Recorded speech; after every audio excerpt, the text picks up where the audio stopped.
Good evening, everyone. Welcome to the March 25th Caribou City Council meeting. If you'd please stand for the Pledge of Allegiance.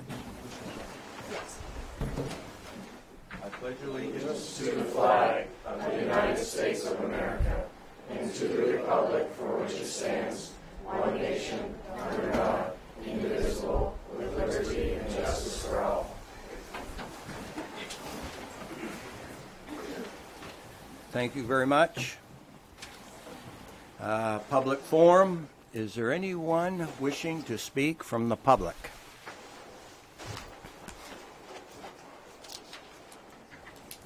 Hearing none, we'll move on.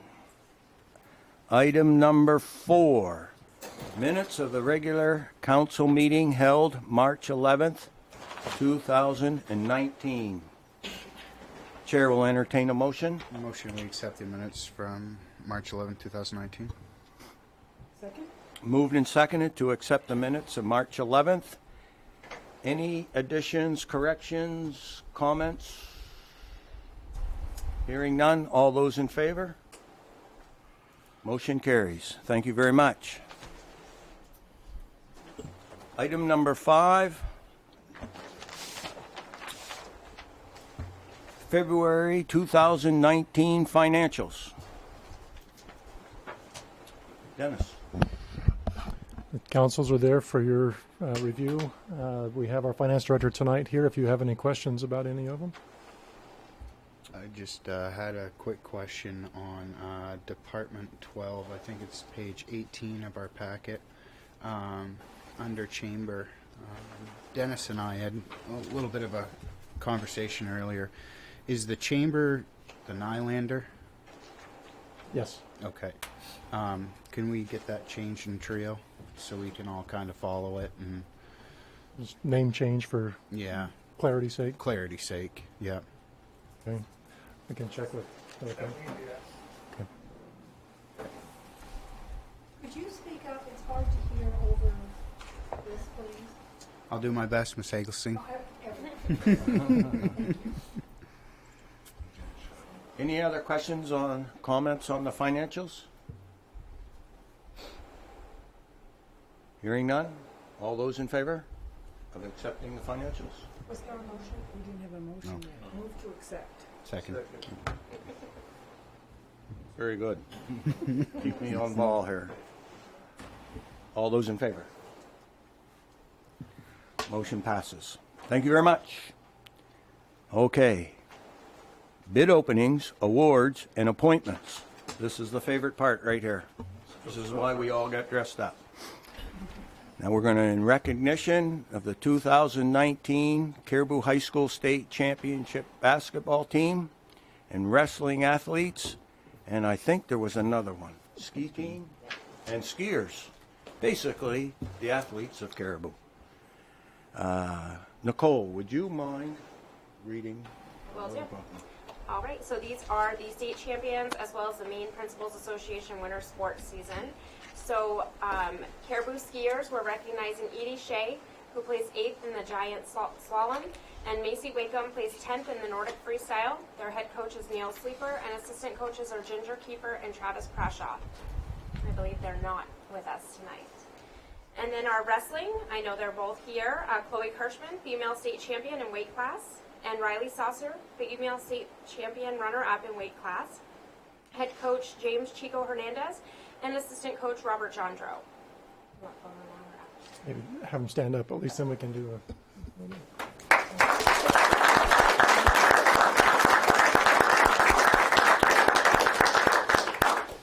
And we'll do a photo with you after. And we would also like to recognize the Caribou varsity basketball team, our state champions, Austin Finland, Theron Hand, Iffy Sargent, Jacob Burkowski, Alex Bouchard, Cullen Caverhill, Parker Depre, Isaac Marker, Sawyer Depre, Ethan Holdsworth, and Michael Brigman. Head coach Kyle Corrigan, assistant coaches Jeremiah Fitzherbert, Cody Herbert, and Ben Rosser.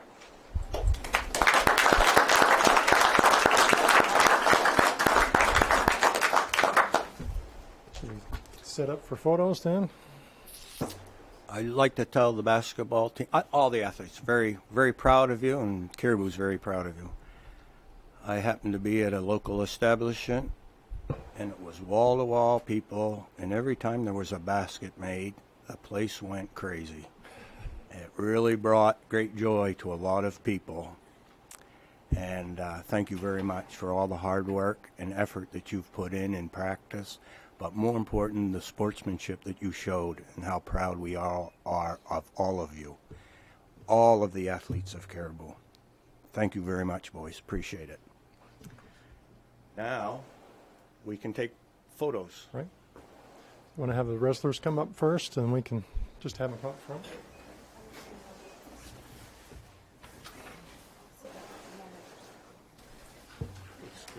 Chris isn't here,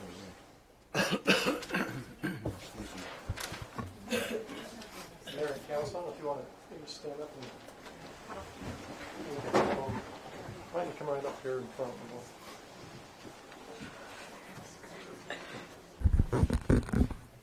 It's okay to act like you like it, James.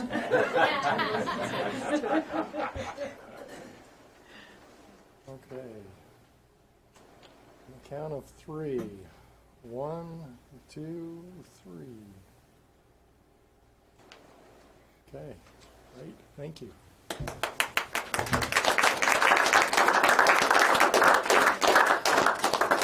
And the basketball team. It's not everybody here tonight, but quite a few of you.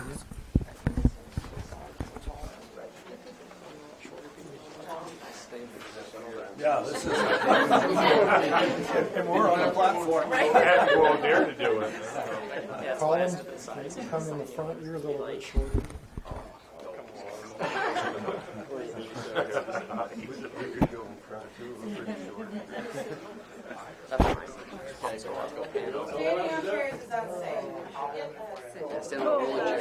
Okay, yeah, I'm not going to worry about it, are you? All right. 1, 2. Okay. Great. Thank you.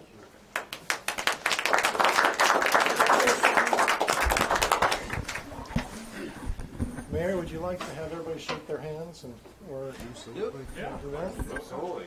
Well, why didn't you?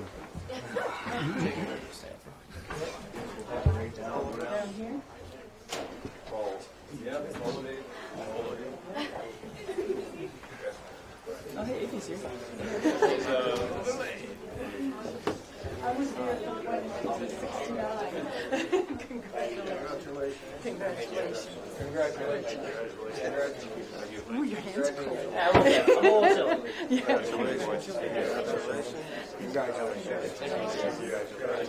Just got to get it next year. All right, so you got to get it next year. Congratulations. Congratulations, young man. Congratulations. Congratulations. Congratulations. Congratulations. Good job. Good job. Thanks. I'm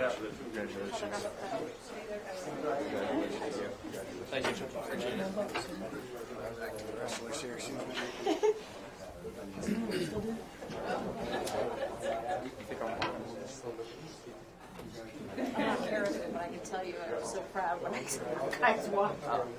It was awesome. Yeah. Nah, it's like 10 minute walk. And done with double. It's a little chilly. No, Yeah, we're ready for it. I'm ready for that. Are you? I don't blame you.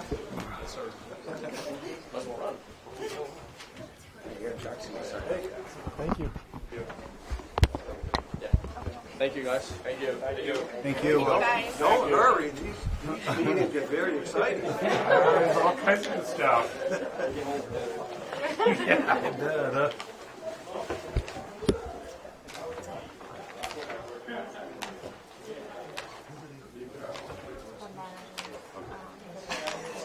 I only know one of their names.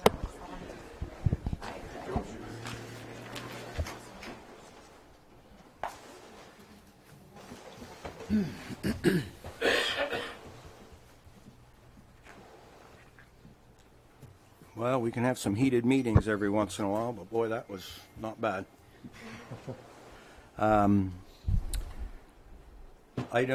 Thank you, Nicole, by the way. Thank you very much. Item 6B, appointment of Caribou representative to the Loring Development Authority Planning Board. we have proposed that Mr. Jim Serrato be appointed as a Caribou City representative to the Loring Development Authority Planning Board. Chair will entertain a motion. Move to appoint Mr. Serrato. Second? Moved and seconded. Is there any discussion? Comments? Is he here? Jim is not here. Any others? If not, all those in favor? Thank you very much.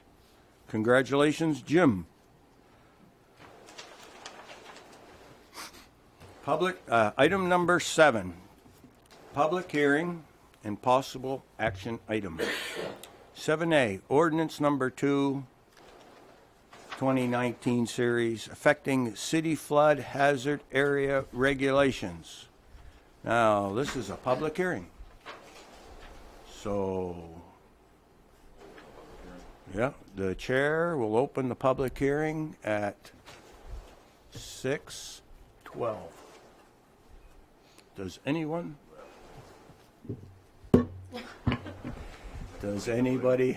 we got to be official around here. Anybody have any comments on the flood ordinance that's being proposed? Mayor, I don't know if you want to, sorry, just have Ken introduce it just a little bit for those that are here so he can Good plan. briefly explain that. Ken, may I ask you to step up to the mic, please?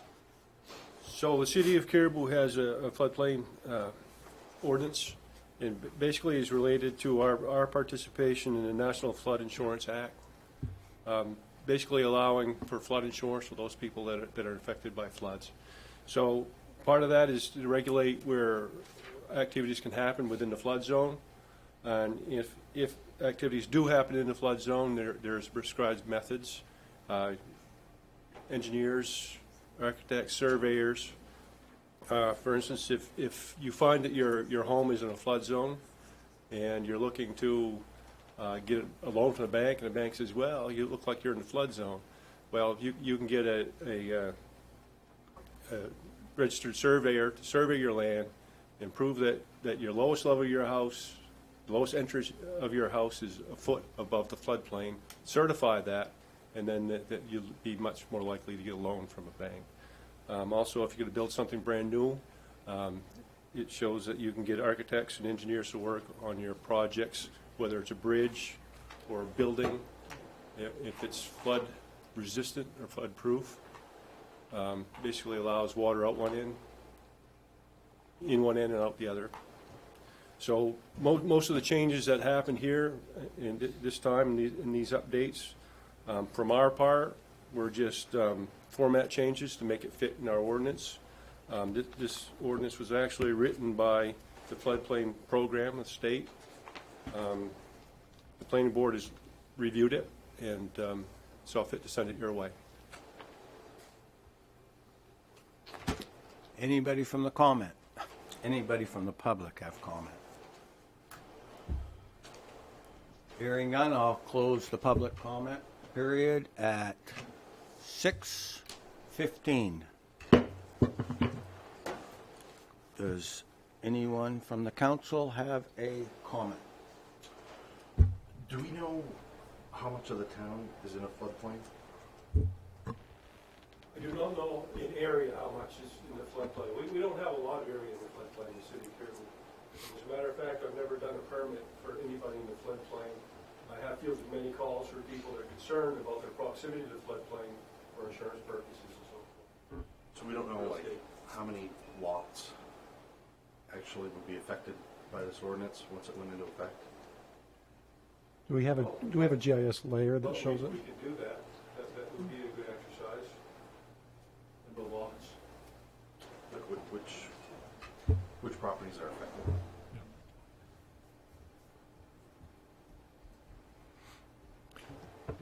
Any other questions or comments from the council? Jody? Not familiar with it, but I was following the LD bills. There's one on shoreland that is for walkways. How would that affect that? I should have mentioned In conjunction with our floodplain ordinance, works close hand in hand with our shoreline zoning ordinance. And, yeah, there are rules and regulations of what can be allowed within these floodplains, also in proximity to our shoreline zoning. I'm thinking the trails and new LD, the new legislation, they're going to allow certain activities, trails and so forth, To be acceptable to be acceptable. with the I would imagine there'll be some caveats to that, and how they're designed and so forth.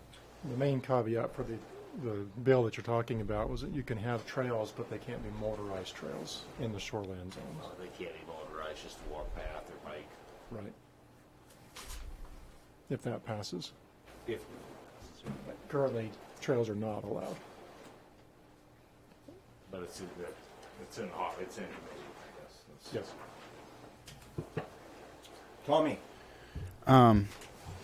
What additional costs are proposed if we do adopt this ordinance to the people that would be in a floodplain or could be in a floodplain? Additional costs would be, for new construction, would be engineer costs. Someone that's in an existing building, like the situation I suggested, might mean hiring a surveyor. But this is protecting your property, so it's not cost, a cost loss. I mean, you wouldn't be out your cash, you're protecting your property, so. Does FEMA come out and it would be somebody from FEMA coming out and looking at the proposed property and determining whether it would be, No. it isn't FEMA? No, it would be a Who would it licensed. be? It would be a professional land surveyor. And they would certify that you were 1 foot less than the flood elevation Okay, because at the 100-year level. this is something that happened with me and my property, you know, and it was actual FEMA who designated it in a non-floodplain. And when I looked on the website to see the floodplain maps, I didn't see any in Caribou. So I'm kind of with you, Hugh. I mean, I'd kind of like to see Sure. who this affects and Yeah, absolutely. One of the issues that we have is whenever you're dealing with the federal government, they usually generate maps and produce data at the 50,000, 100,000 foot level. And so they might paint a broad, you know, in their eyes, a pinhead stroke on the map, not realizing that on the ground it's going to affect a lot more property than what it's supposed to. And that's why this law allows us to say, regardless of what the FEMA maps are telling you, if you go out and you do the surveying work or architectural work, engineering work, you can still do things on your property. And the floodplain datum is actually 1929. It's very old. The federal insurance rate maps that we're familiar with, a lot of them are 1974. So it's definitely time to update these things. We seem to be having higher risk of floods, especially the coastal areas are really, it's really being affected. So they're now conducting updates to the maps, certainly in those most affected areas first. We're well inland. Maybe we'll see that in the next 10 or 20. Any other questions or comments? Ken, you're relatively new to the position of code enforcement guy. Is there any big changes here that have you concerned? As I said, the changes were in permitting, so having to get a engineer seal for construction. There are actually some appeals changes. By and large, it was just language updates. Okay, nothing of big concern. Nothing that concerned the planning board. Okay, thank you.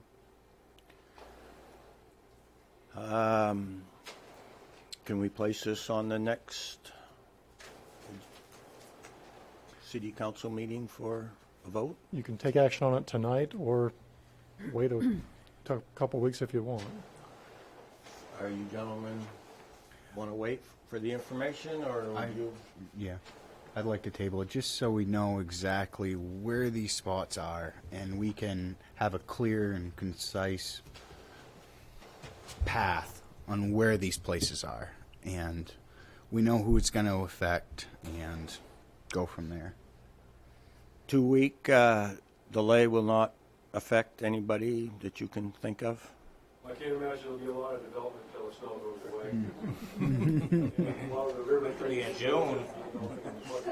Okay. Okay, then can we have it on the next city council? If you want to just table it, and then we can work on the map, and because that might take a little while to pull all that information together.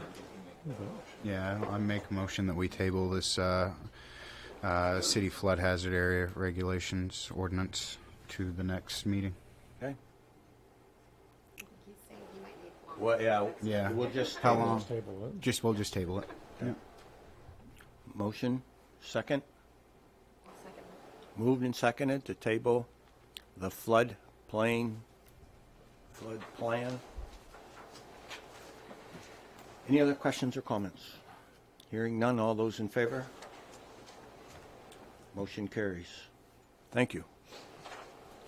Thank you, Ken. It's a big document. A lot of pages to that document. You wait until we get around the shoreline zoning one. Really? That's Okay.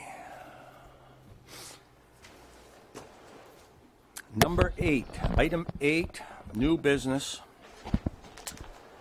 8A, discussion and possible action regarding the renewal of a rubbish hauler permit for Gills Sanitation. In your packet was the application. Chair will entertain a motion. Motion to accept. Second. Moved and seconded to accept renewal, to approve the renewal. Any questions or comments from the council? Any issues with this, Dennis? Hearing none, all those in favor? Motion carries. Thank you very much.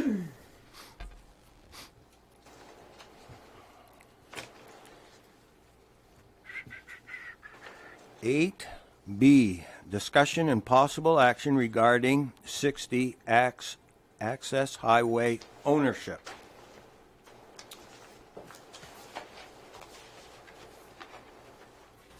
Dennis. Mayor and council, I included in your packet a one-page memo that outlines the city's current obligations with regards to 60 Access Highway, formerly known as the Maine Military Authority Building, formerly known as First Technology Building. It's got some history to it. The second page of the document outlines kind of a time frame for the city's actions in picking up this property. Overall, the city acquired this property several years ago with the intent that we would be able to help a major employing business to come in, have very low overhead costs, basically be able to provide them low rent costs in exchange for them being able to operate inside city limits. The Maine Military Authority that took advantage of that initially has since left the city, and since that time the city has tried to lease the space out as, I guess, I don't know, as best we could, or at least we've tried to lease out the space to try to recoup some cost. Currently there are 4 tenants in the building. We have the County Bag, Jacob Beaupre Construction. The local Sears company is using a good portion of the building for cold storage, and the RSU is using about 300 square feet in there for some cold storage as well. The rents on the building are less than $1 a square foot per year right now, so we are getting some rent, but not a lot. There was a question during the last meeting that was posed to me of what if we were to sell this building? What would be the city's obligations that way? In researching when the city bought the building, we utilized 2 funding sources. It was a CDBG grant money of $350,000, and we also received a $350,000 grant from the USDA Rural Development. USDA has confirmed that if we were to sell the building, first off, we would have to get their permission to sell the building, and they would also send us the instructions for how to sell that building. And we have three options.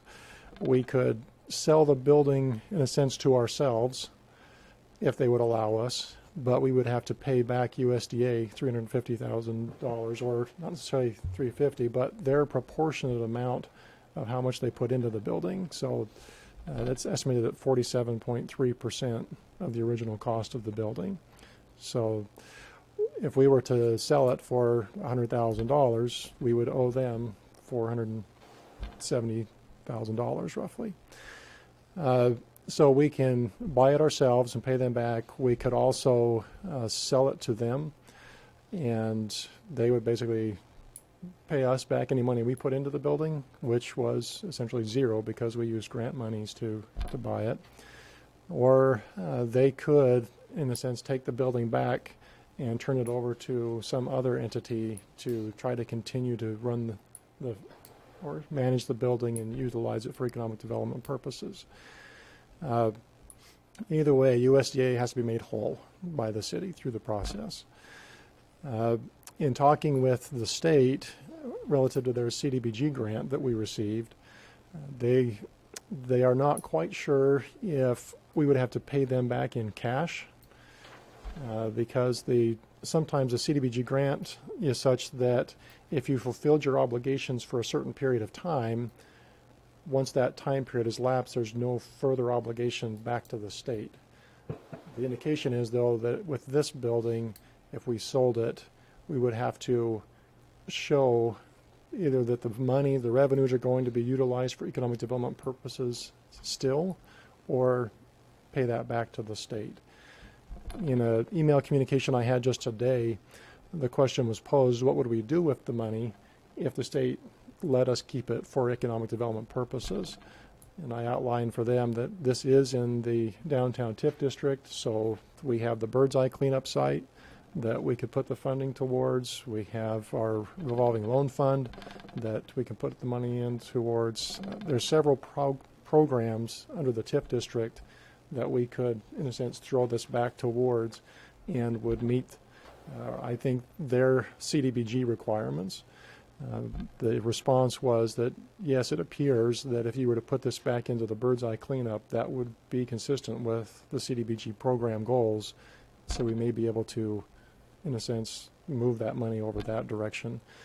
Knowing that the Bird's Eye plant is going to cost us over $800,000 when it's all said and done to clean that site up, if we could get a large chunk of money from this to help out with that, it would be a big boost. So I guess in the end, we have obligations to the USDA and to the CDBG. CDBG is a little more flexible with us depending on what we would do with the money in the event of a sale. USDA, right now, in talking with them, they have to reach out to their Office of General Counsel to get instructions for disposal, and then they would send those back to us, and we'd be able to act accordingly. So, I don't know if there's any other questions that you might have on this building, or Any other questions from the council? Joan? If they took the building over, took it back, would, they probably wouldn't pay taxes, right? Or would they? Would it go on to, it wouldn't go on to the tax? if they took the building, it depends on how they would dispose of it. If they were to turn it over to another government entity, like a military branch or something like that, then no, they wouldn't pay taxes on it. And if they dispose of it, whether they sell it or whatever, are we still responsible for some money going back? If they say they're willing to just sell it themselves and they'll recoup their costs, then we would And not, that's about the only way that the city could get away without having to pay anything. paying everything. Right. You? I would assume with those, was it 3 options that the USDA had? They may just pick one, right? So in other words, if you go to them and say, we want to get rid of it, we might not have the choice of those 3. They may just say, well, this is the one we're choosing. Right. Do we know which one they probably choose, or? do we have to go down that road to find out? I have to wait for their response from their Office of General Counsel. I think it'd be worth it to find out if they only had one option. Any other questions or comments? So back to what you're saying here was those instructions may take a while to get, and then that paragraph. Yes. You know, I don't know. Yeah, I just look at it. Dennis would have to reach out to them and say, we're interested in selling it. And the USDA would come back and say, well, if that's what you want, then this is the option we pick. And that would be it. Right. Right. Mr. Martin? Can the USDA say, no, we're going to leave it as is? Or do they have to pick one of these three? One of those three options are outlined in the Code of Federal Regulations. So those are the only three options that they can choose from. So they can't choose to do nothing? Well, doing nothing in a sense would be, I guess they'd have to talk with us about that, what our intents are, but if they're going to let it stay in our hands, they have to be made whole. So if we were to market this, doesn't mean it's sold, but if we put it on the market, we still have to wait for somebody to come back to us with an offer, and then they would have to approve of that. Right. So, for instance, if they say that we can sell it, we can go out, try to just put it on the open market and sell it as is, then we can recoup our costs in marketing it and trying to sell it, so a realtor's costs and so on. We can cover our costs with the proceeds, and then the USDA would get their percentage off of whatever's left. But it's up for them to decide if they're willing to let us dispose of the building that way. So if they get their percentage off of the proceeds that are left, and if there is not enough to make up for what we should be paying them back at that 47.3% or whatever, do we have to make up the difference? No, another email that I've had from last year, they've indicated, yes, we recognize we may not be able to sell this building and recoup our full amount back. They recognize that. And we would have to put it up for, we can't just sell it to somebody for $1 or something. We got to put it up for fair market value, right? Right. Who determines that? Their instructions that they get back from their Office of General Counsel will outline, this is the process you have to go through. If you're going to put it out for sale, you have to use a realtor. It may have to have an appraised value before you put it out, so we have a minimum price on the listings. We'll get those instructions. If I could give a stab at that question, I read the whole thing, and the key part that I stuck out was the disposal of the property is to be determined by the USDA. Yeah. We got to give a good faith effort, do what they tell us to do, and at the end, they still have a choice. Right. Okay. Any other questions or comments? Mr. Martin? It seems that, what's the market value, give or take? The assessed value that we have is around $800,000, but as far as the market value, knowing that we have roof issues that need to be addressed in the next 3 to 5 years, we have a heating system that needs to be replaced, there's plumbing issues inside. The market value for this building, I would say, is much less than the currently assessed value. But if we could sell it, let's say for $400,000, would we be clear as a city? If that's an acceptable, if we followed the methods that would be dictated to us, then yes. Then we could have it on the tax roll. If it went to a private buyer. Any other questions or comments? So you really haven't figured out what the market value is of this thing? Yeah, we haven't figured that out. No. It could be 4, it could be 5, it could be 2. Could be 10 million. Yeah. Just don't know. I mean, we're throwing numbers out. Yeah. But, yeah. Okay. But again, the USDA would dictate, if you're going to put it out to market, this is what you have to do And this is, I'm sure they probably say it probably needs to have an assessment done on the building and have somebody walk through, have a professional estimate for the listings, either through appraisal or, realtor's estimate, certified estimate or something like that. But we don't know. Any other questions or comments? After reading this, I can only come away with the impression that this could take a year or two to complete. But if you want a tall tree on your front lawn, you got to plant a small one and get started. So based on what I heard at the last city council meeting and what I'm hearing now, would it be improper for us to make a motion and vote on authorizing you to contact the USDA with the purpose of telling them that we have a desire to sell this property? That would be fine. Just provide some direction. So moved. Second. It's moved and seconded to authorize the city manager administration to go forward and try and tell the USDA that we have an interest in selling 60 Access Highway. What's our next step? Any discussion? I got just one question. So that would, meanwhile, would it affect that motion to look at what the appraisal value is from a realtor? Being not as part of that. We could reach out to local brokerages and just say, if you were to give us an estimated listing price on that, would they be willing to do it?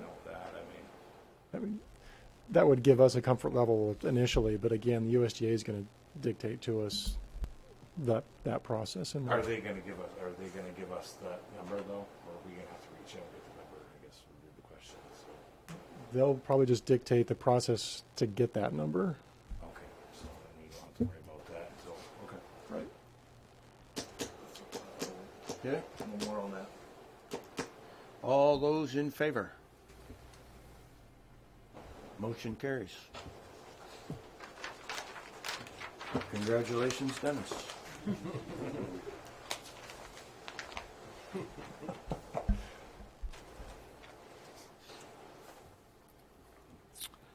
Item 8C. Discussion and possible action regarding a lease agreement with the food pantry. Dennis. Well, now that you've directed me to try and sell the building, we've been approached by the Caribou Ecumenical Food Pantry. They are currently housed at 86 Sweden Street and have expressed a desire to find a new location. I believe Gary Aiken's here tonight, and he could speak to some of these issues, but basically they would like to rent space at 60 Access Highway. A lease agreement has been drafted and is included in your packet.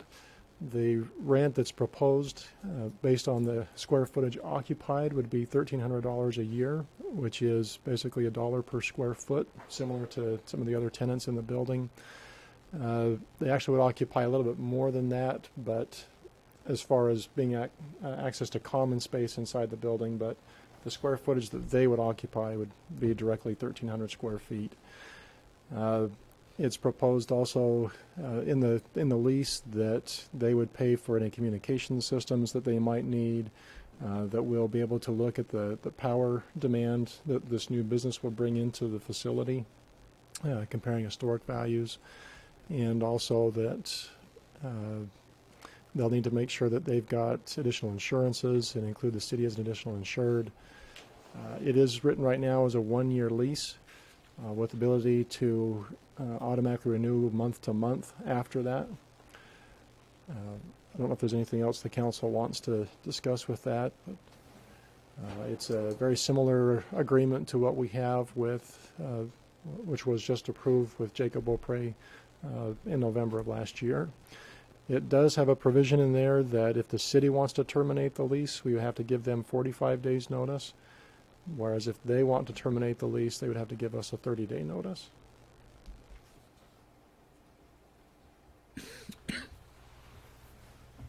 We all received a copy of the contract in our packets.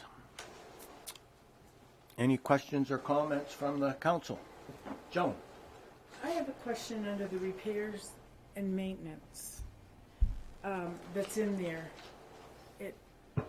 The plumbing and heating system, interior walls, and they would be responsible but not limited to plumbing, heating system, interior walls, ceilings and windows. Electrical upgrades, well, maybe if they take more, but it seems like, really, I mean, if something happens to the heating system, they would be responsible? If something happens to the plumbing in the building, or you have to take, I can see if you punch your fist through an interior wall, then you can, have to fix it, but I guess I don't understand. There is no heating system, I don't believe, is there? There's an electric heat system in the office there's area. no. The heating system for the building is, No, and it would only be for the area that they're occupying, not for the entire building. Right, but that's not normal wear and tear. But if they put a fist through the window or something, they'd fix it. But if the windows start to deteriorate or the ceilings start to deteriorate, they have to fix those, not the building owner? It's similar language to the other leases that we have, but I understand your concern. Well, it just seems like a little, I mean, if you own an apartment building and it starts to fall apart, the owner of the building is supposed to really kind of fix that stuff up, right? So unless it's something that somebody did to cause it, it just seems like that's kind of a broad, wide area. I mean, if the ceiling falls down through no fault of the pantry or no fault of any of the others, they would have to fix that anyway? And I guess the argument is that because of the low rent, I mean, if we were charging higher rent, typical market rents for the area, then we would take on more of that burden. But where this is such in a sense, a subsidized rent, that they have that responsibility. The other ones have agreed to. The other leases have very similar language in them. Yeah, I understand your concern. A typical, typical landlord-tenant agreements are the landlord makes sure that the building is functional and occupiable. Typical, but this one is not typical in that it is very low rents and. But again, it's for discussion of the council. If you want to modify the terms, you have that prerogative. And I know there was a request put in wondering if we would, I think, I got a call and I think somebody else was wondering if we would forego the rent on that for the pantry, for the ecumenical pantry, for the... The only provision I have right now with all the other tenants as far as forgiveness of rent, if you will, is in the Beaupre lease, he provides maintenance services and snow plowing services, and in exchange for him doing that, we reduce his rent. And so if there's some of these things that have been listed in here, such as the bathroom renovation, if you wanted to say if you do that bathroom renovation and then we could take that off of the rent, then you're at least getting something for something.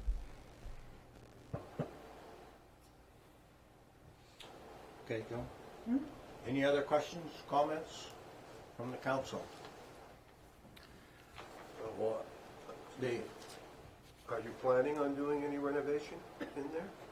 I don't think there's, I mean, if the bathroom deal, if we have to do something there, I think we've got most of the electrical issues solved now. It was just, some of the outlets and that didn't work, but it was because no one knew where the panel was. And we found the panel this morning, so,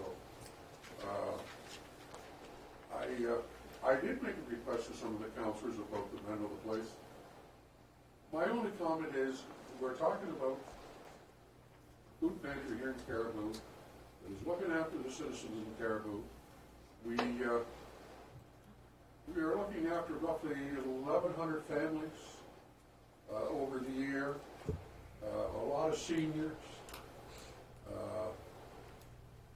and the decision is up to council. to me, the right decision is you don't charge the food pantry rent because of who they are. But that's your decision to make. The space is not being used. The food pantry understands that if you sell the building or whatever, they're going to have to get out, they'll get out. The long-term plan for the food pantry is to put an addition on where the soup kitchen is right now, to build on that same building, and have both of them located in the same facility, which I think will work very well in the future. But in the meantime, where they are is not acceptable. There's a lot of problems with water leaking through the ceilings and getting all over everything. They've lost a bunch of food down there already. And they can't continue to operate where they are. So. I know that Ken's been talking a lot with some contractors in the area about what needs to be done inside. Ken, do you want to just talk about that? Okay, we initially thought that Thank you, Ken. the restrooms had, the pipes had burst before we had a chance to pickle the building. We had a contractor in there earlier, late in the week, last week, and he said he felt that he could get one of the restrooms up and running. One thing that we would need to do is a new water heater. He suggested electric instead of oil. The one there was, again, wasn't pickled correctly, and it's in the same shape as the boiler, so non-operational. So I hesitate to say how much money he said it was going to be. Is that? Go ahead. So right around $7,000 for the renovation of the bathroom and the hot water heater. One more time, Ken. Oh, $7,000 $7,000. altogether. And most of that is because he'll have to research the whole thing and find viable water lines all the way through, make sure it's hooked up to the sanitary septic. Everything's in a slab, so he's going to have to do all that legwork before he even knows if he can fix it. Both Praise and that have no. But that's a conservative figure, so I'm thinking if he can pull it off for less money than that, he won't charge us the full amount. So the county bag, they have a restroom on their end that they operate out of. Sears is just in and out, again, more as a cold storage building. They don't have somebody there all day that needs the restroom facilities. Beaupre is very similar, just occasionally in and out, not needing restroom facilities. But where this business would be in there, you'd have people in there during the course of a day. By building code, they have to have restroom facilities accessible to them. Now, that being said, since we own this building, we've been setting rents aside for a maintenance fund. Currently, there's over $70,000 in there for building maintenance. We've anticipated using that towards the roofing system, which is going to be, Ken, you got an estimate for that last year, which was over $300,000 to replace the roof system on there. Plus the boiler is another, what was it, $100,000 or more? It varied. One fellow said we'll renovate what's there, and that was $50,000, and a brand new boiler was like $80,000 installed. Well, I haven't talked to the people a lot about the restroom deal up there. I mean, again, the food pantry is only open. They're going to be in and out too, just like everybody else. It's only open, they open a couple days a week in the morning when people come in to get the food. I don't know. It is open to the public.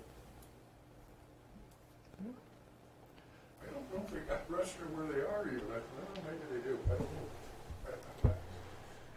We can't unhear that. These are big numbers. Go ahead, Tom. I've got to ask, who was responsible for pickling down that area? This was 20 years ago. I don't know.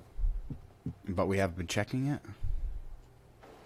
When Maine military left, it surprised us all. And I don't think there was a plan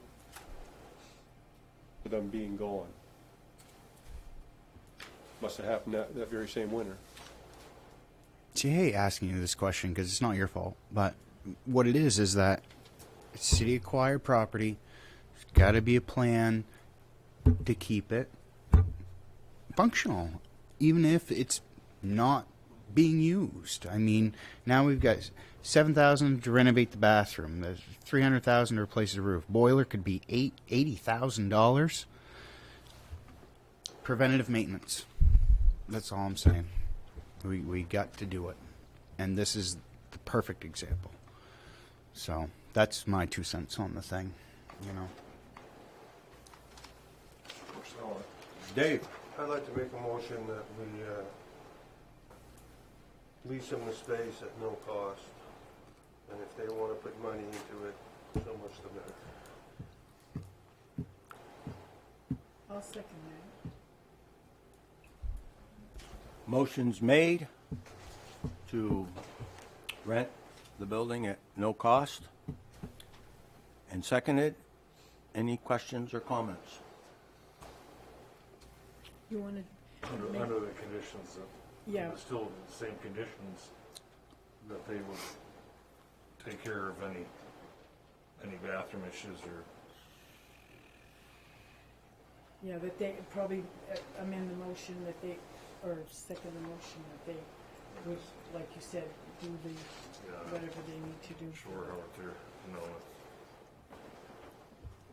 at the tenant's cost, I guess. Because I would imagine you have quote unquote employees, and with people there, they've got. No employees. Well, I know, but you have to have a restroom for the people that are doing all the work and everything. I don't know. Like I say, I don't know what they have today. I have volunteered at the food pantry. Is there a restroom there? I believe there is, Does anybody use but this? they're only in there 3 to 4 hours.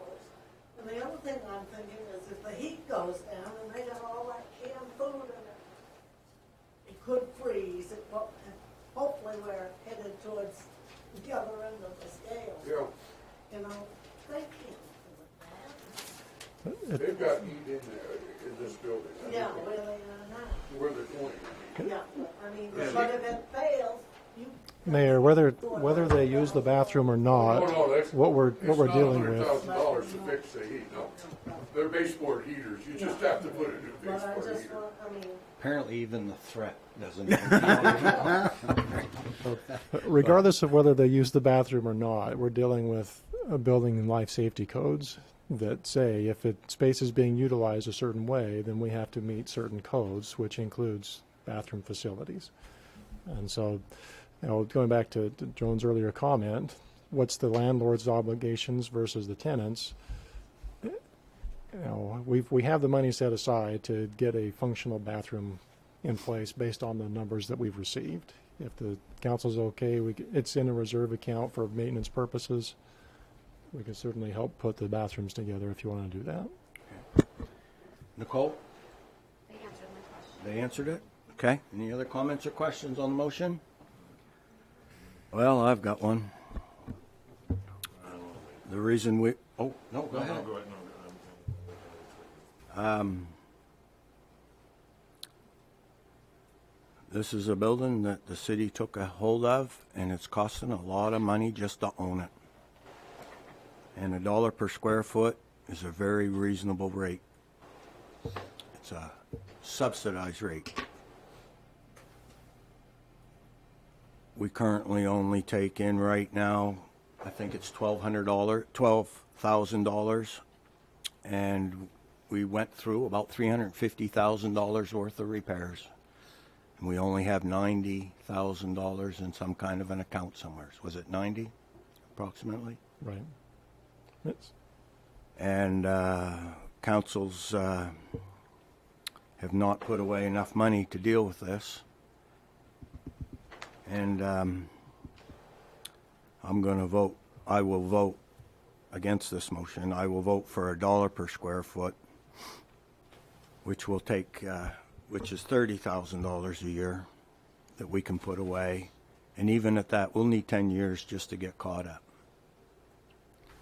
So if we give it if we rent out free space to one good worthy cause, I am not going to deny that. What other worthy cause is going to come along and ask for more space? And picking and choosing. I will be making a debating point at future council meetings that this dollar per square foot is the rate that we ought to give nonprofits and good charitable. It's those profit rentals that we have that aren't near high enough. So I'm looking at going the other way. Because this is a tax burden on the Caribou, that building. Okay. Well, I can tag along on that. It's, as far as not the charging, but I can go back with what Joan was saying. If we're gonna charge, then we're gonna have to, we need to make the bathrooms. Maybe not part of this agreement. We need to, if we're gonna move forward to sell this building, then we're gonna have to plan to fix this facility. That's Dave? What's your understanding of how much they're gonna pay $1 a square foot per? year. Okay, that's not $30,000. If you rented the whole building at 30, we have 30,000 square feet there. If you brought everybody up to $1, it would be 30,000 square feet. I know that's not where we're at, but we're one thing at a time. Just to clarify, pulling up the numbers, that account currently has $91,000 in it. Any other comments or question on the motion?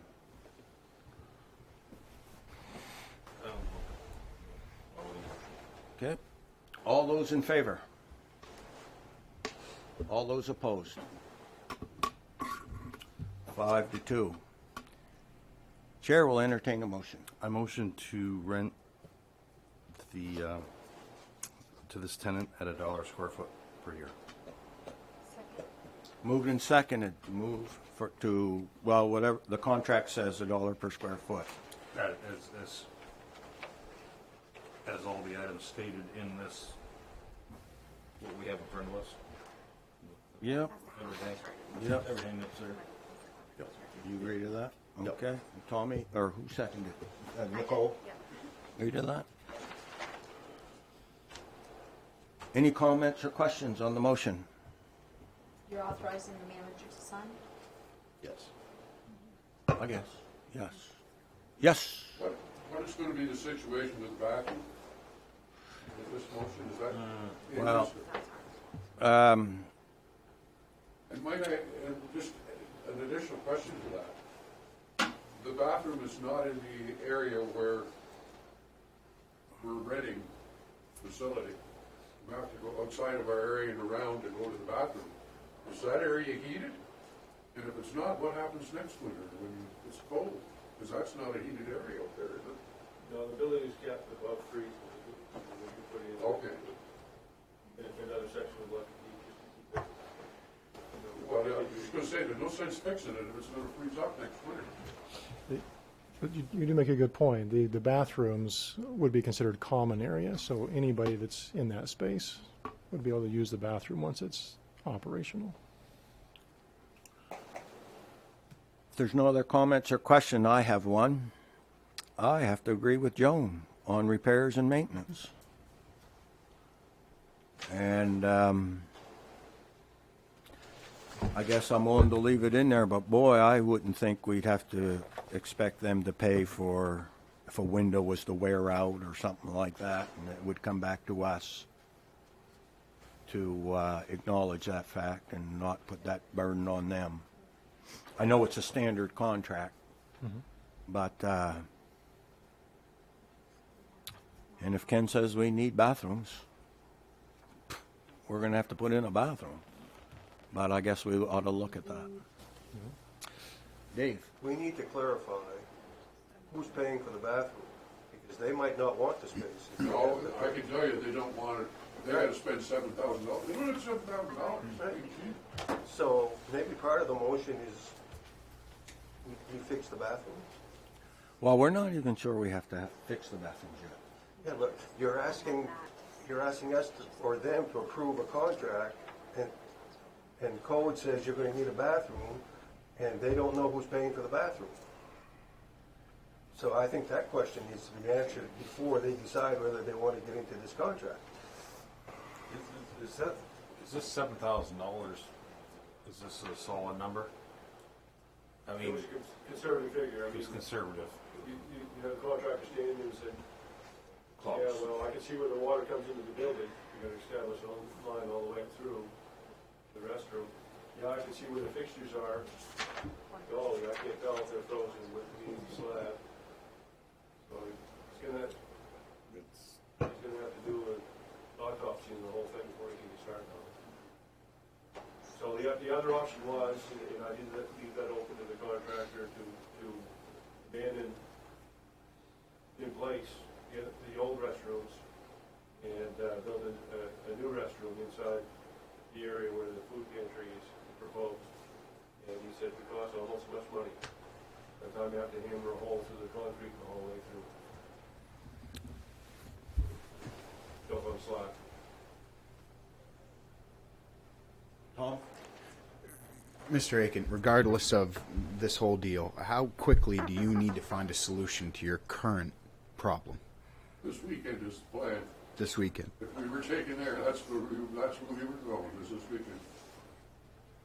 I mean, I can tell you, my wife was at the food pantry at least 6 times this past weekend, dumping water out where they've got pails and buckets and everything else, catching the water coming through the roof, and well, it's just not acceptable.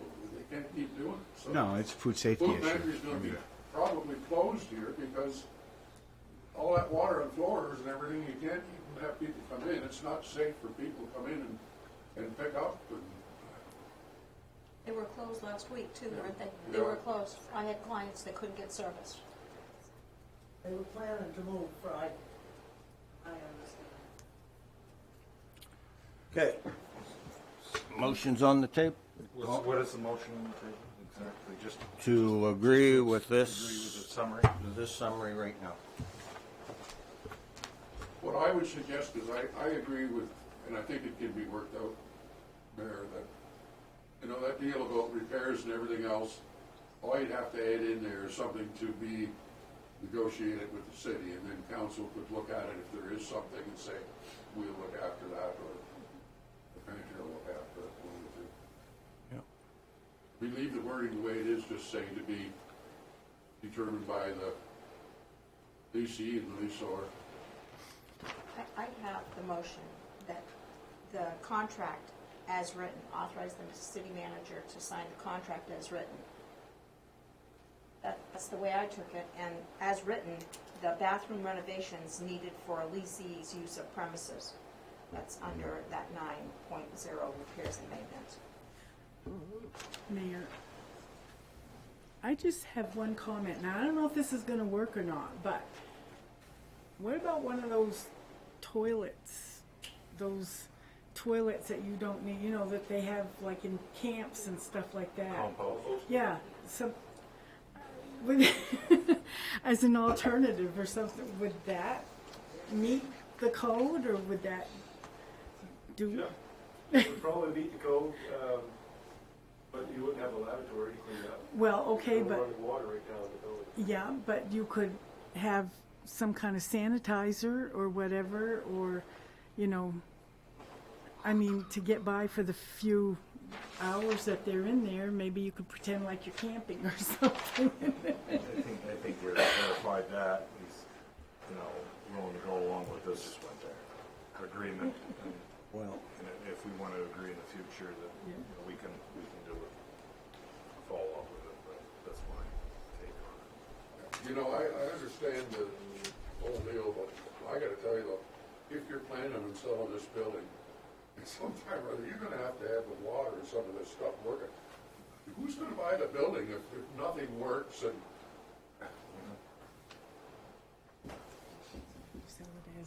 and the USDA, my understanding, and I think I understand it fairly well, they're gonna tell you how much you gotta sell the building for. So what are the odds that you're gonna sell the building for what they tell you to sell the building for? we're trying. I understand that. Okay, Mark, this was and I handed wa- on our plate. I wish Let's you the not best go of down luck, that road, but Gary. My fear is they're gonna come back and say the building is valued at $700,000. Let's just see. Let's see what they say. Oh, yeah, I That agree was with the intent. But I'm just saying, I just think it's gonna be so overpriced. Well, that's your opinion. Thank you. Okay, there's a motion on the floor to do this. As Jane mentioned, the way it's written here. Any other? Clarification. Yep, go ahead. The way it's written here. Right. What's code gonna tell them? We're gonna fix the bathroom. Who's we? Who's we? Them? The city, it's in the contract. The city will fix the bathroom? It's, right now, it's written that the leasee would be responsible for the bathrooms, which means the tenant would be responsible for the bathroom.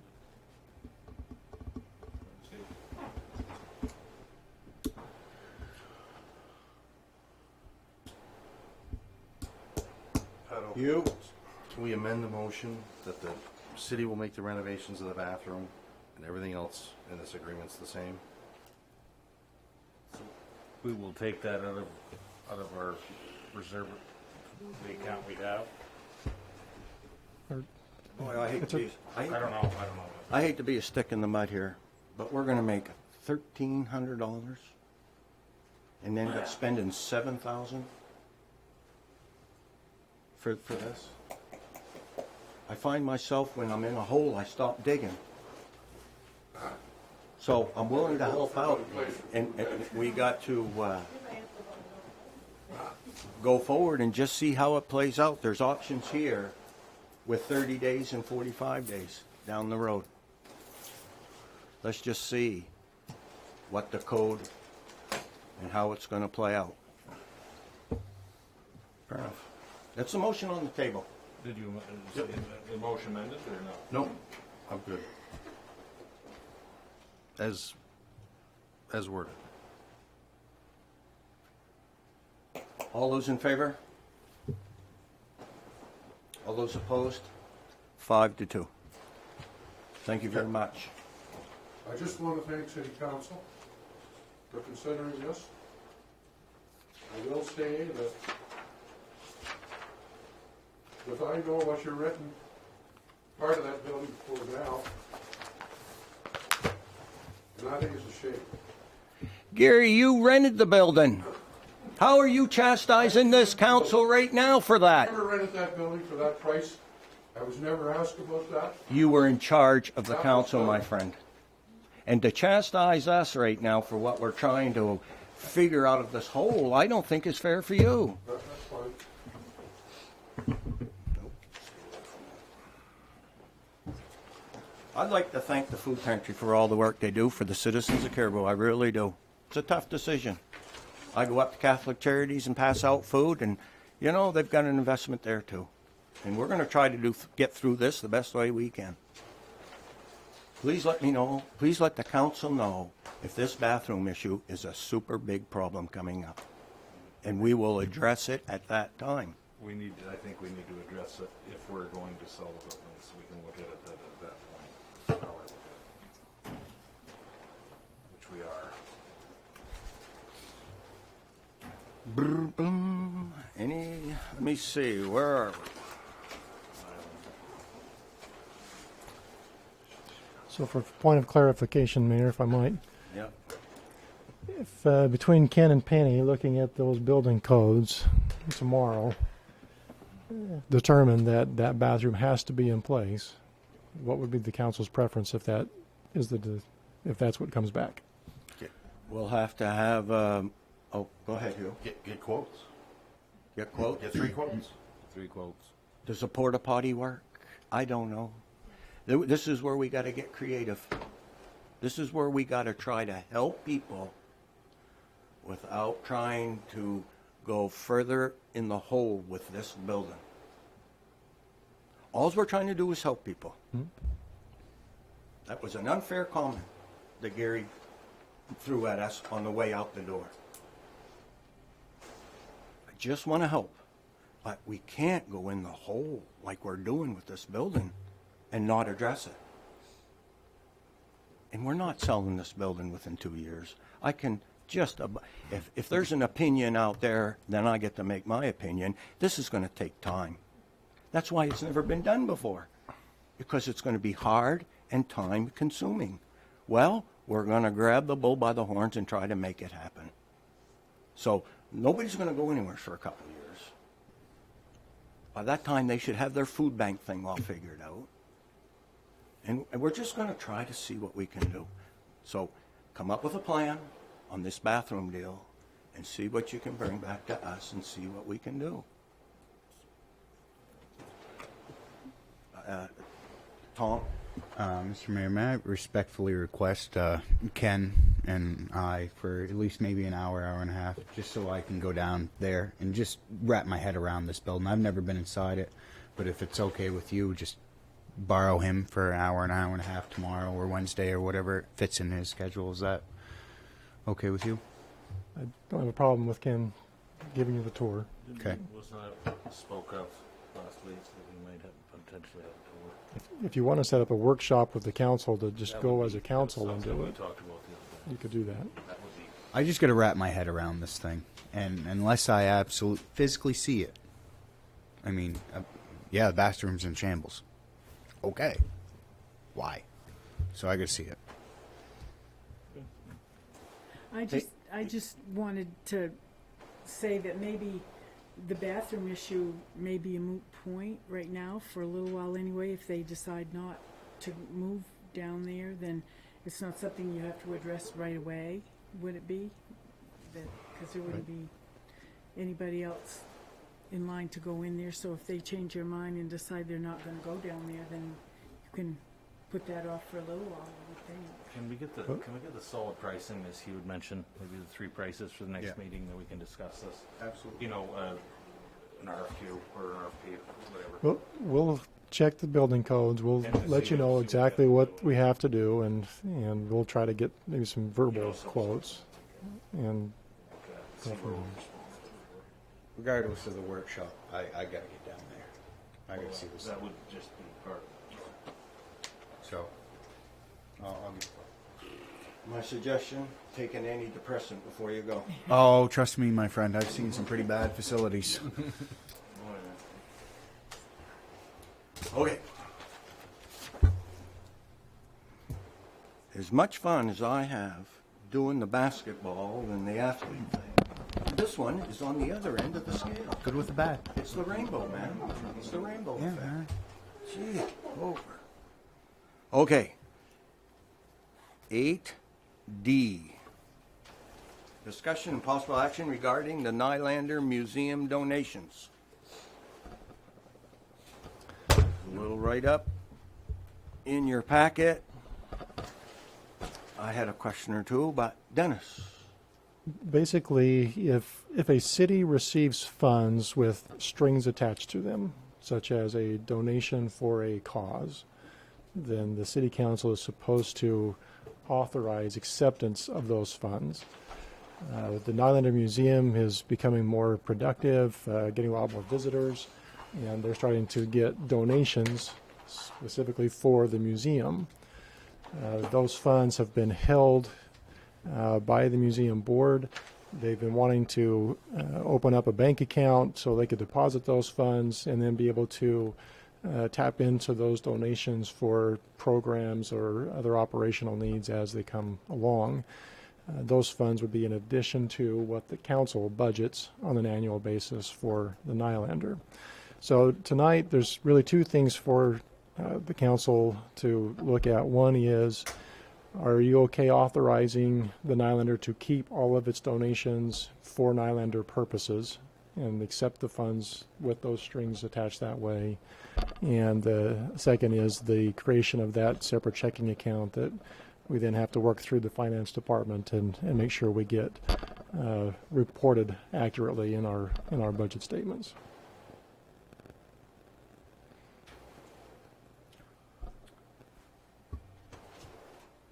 I'll make a motion that we allow the Nylander to keep all their donations and that we open a separate account for established by the city for the donation of those.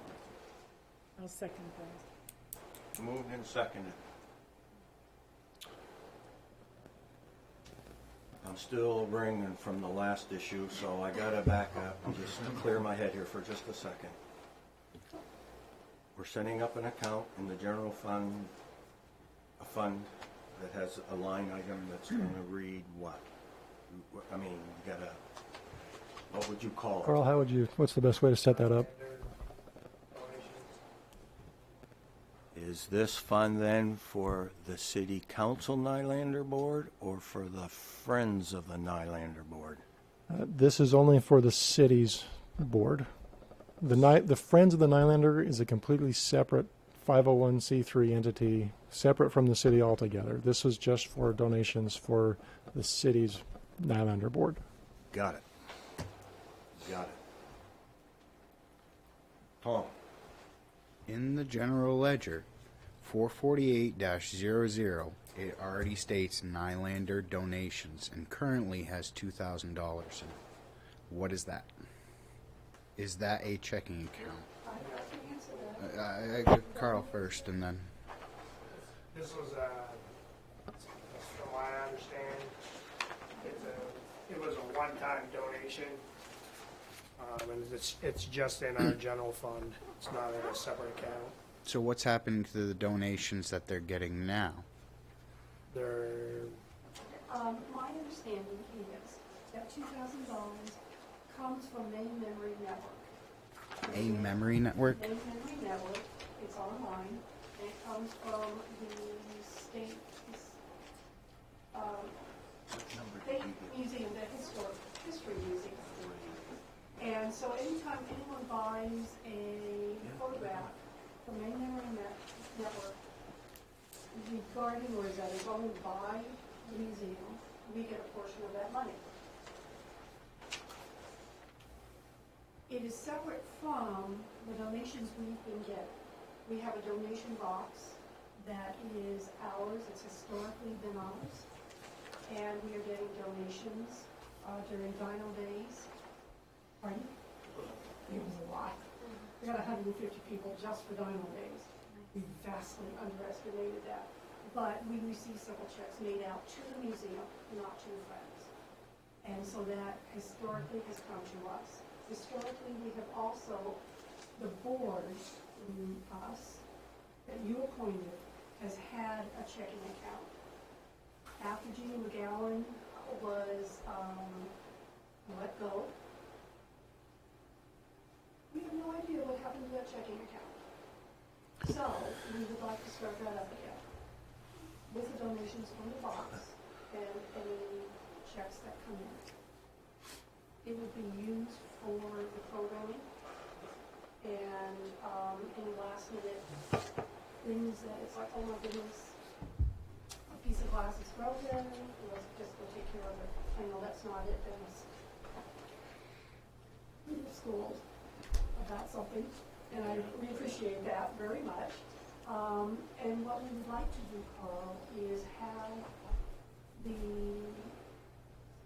checking account paperwork, the monthly statements go to you, and that way either the two signature people are Travis Michaud, I don't know if you know him, he's the vice president, and Nelson Ketch, who's the treasurer, would then come and pick it up. That way, we're not losing a step with what you have to do.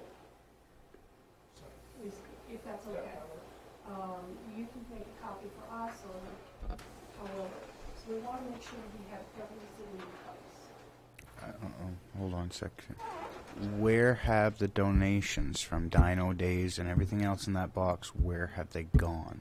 Which account? Where can we track the money? Fund.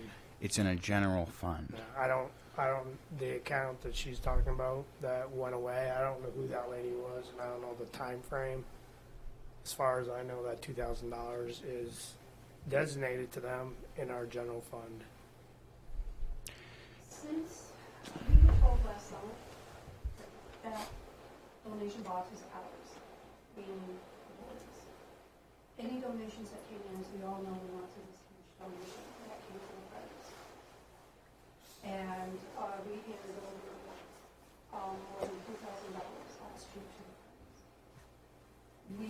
have no information about those finances. They do not have to choose, they do not have to share with us any of those finances or those financials, and they have chosen not to, so we have no idea what's going on with the funds.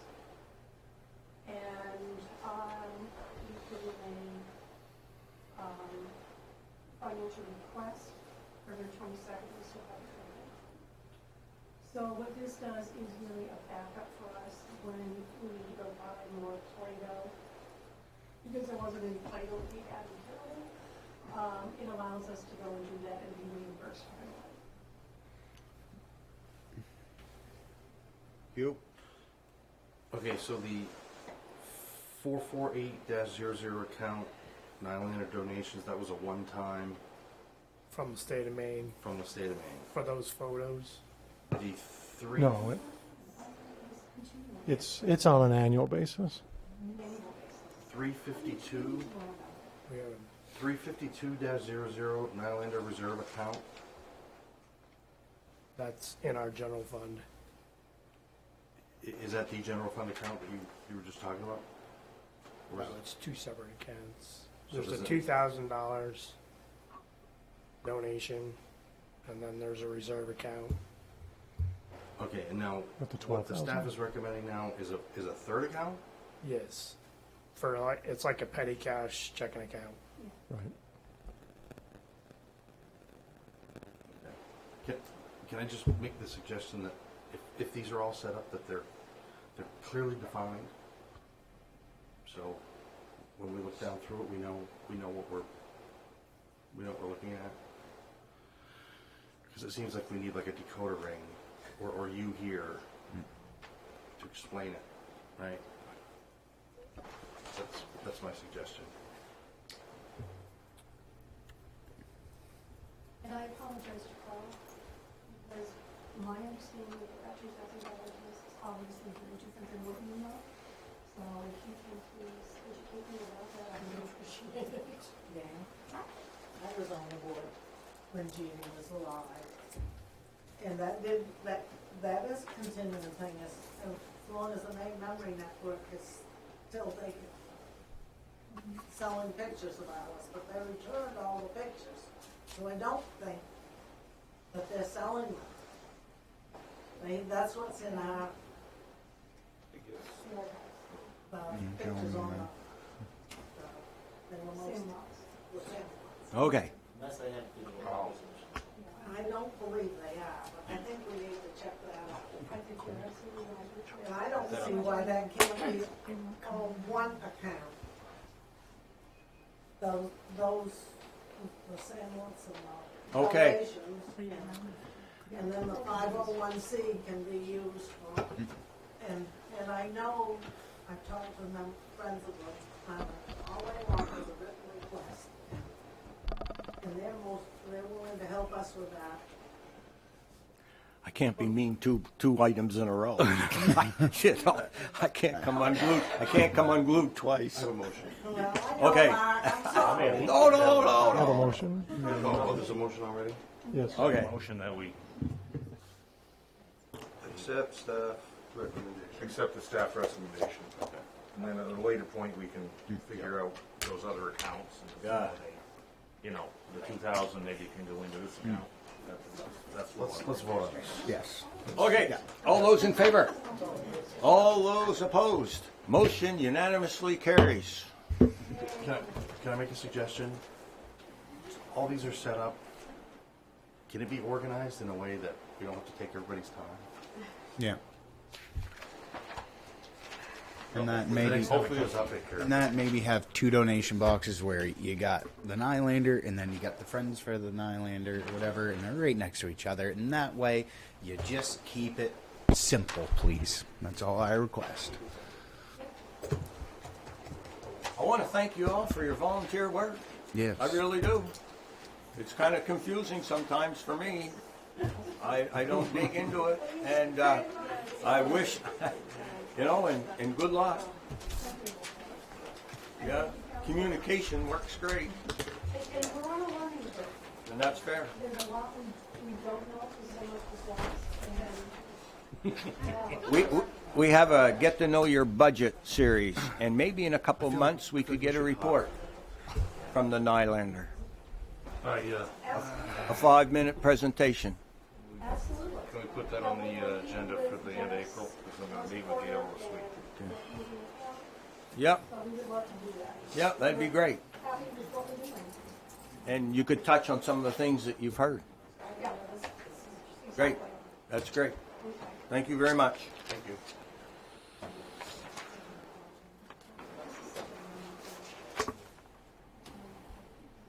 Okay.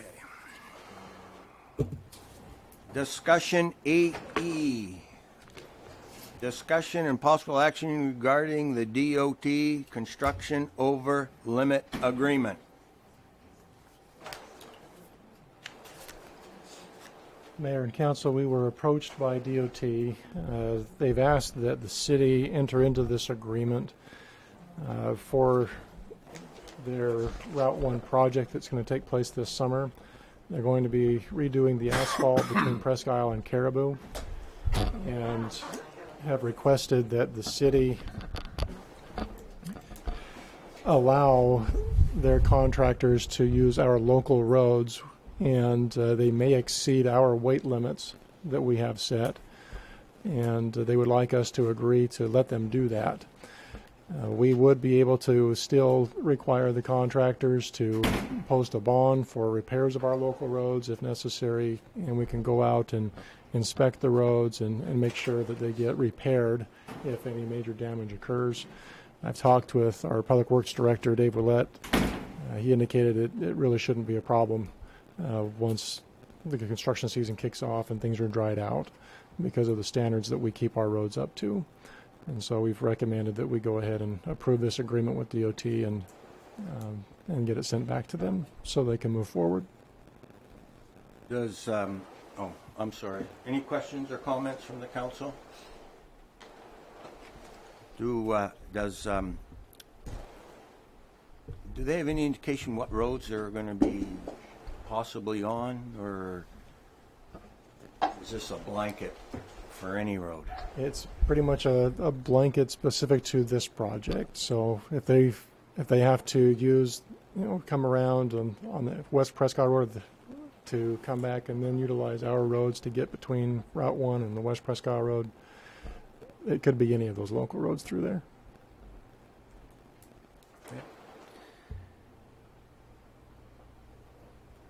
The chair will entertain a motion. Motion to table. Second. It's moved and seconded to table this request. May I ask why? You? Just between now and the next meeting, get a better idea what roads they're going to be on to do this project. We don't really know much about the project. How much of Route 1 they're going to pave. I've seen several proposals. We don't know how far into Caribou they're coming. One said they were coming all the way to the bridge by the power plant. Another said only to the Caribou Inn.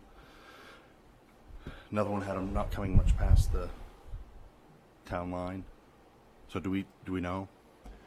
The extent of the road, I guess we can get that information for you if you want it.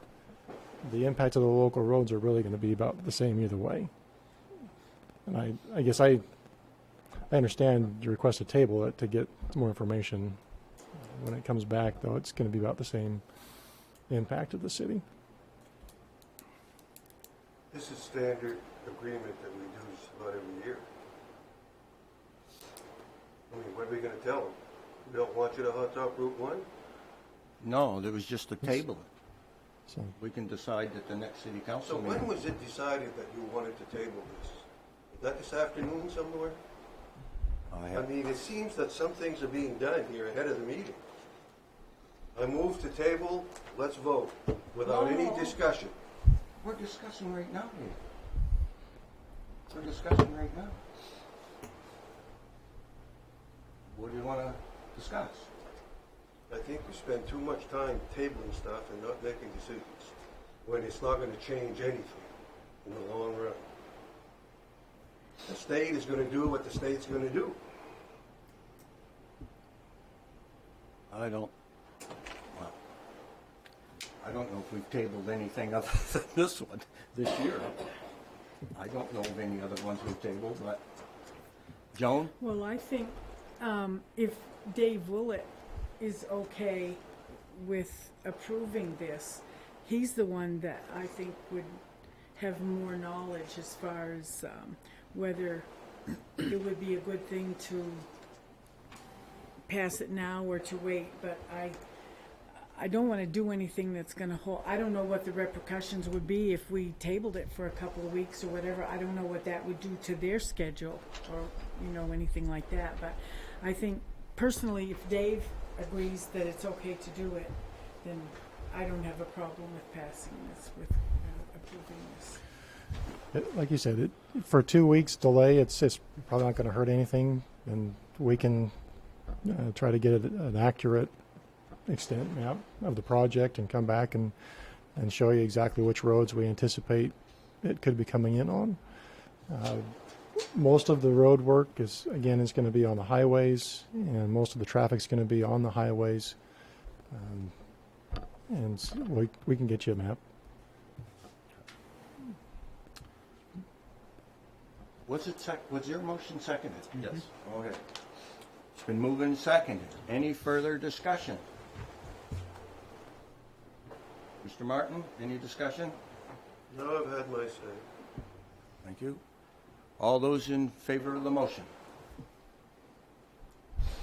All those opposed? 4-3. Would you please place this on the agenda for the next city council meeting, please? Thank you very much. 8F. Discussion, possible action regarding seasonal weight limits on local roads. This list of roads was provided from our Public Works Director, Dave Willett, and it's proposed that we establish weight limits of 34,000 pounds on these roads for the basically the wet season of the year. This list is actually smaller than the list that we were using last year. But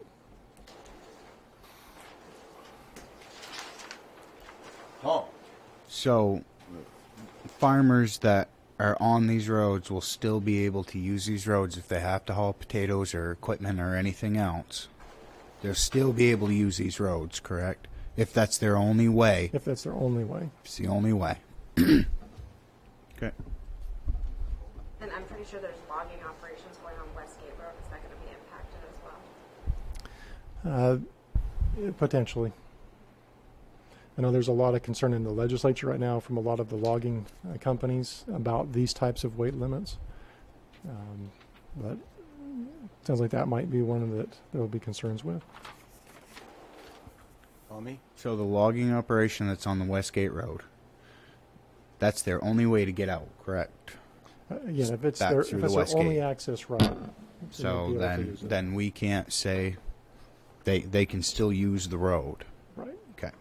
I just want to make sure we don't limit people from being able to earn a livelihood. That's all. And I get it. You don't want a 80,000 pound vehicle on a road so it can get destroyed. I get it. I just want to make sure that we're not limiting the people in this town or in surrounding areas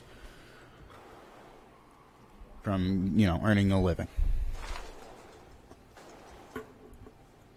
Any other questions or comments? Make a motion that we accept the proposed weight limits on the 8 roads as proposed by staff. Motion made. Do I have a second? Second. Moved and seconded to accept the recommended weight limit on the roads listed. Any other discussion, comments? All those in favor? Opposed? 6-1, if my math is right. Motion carries.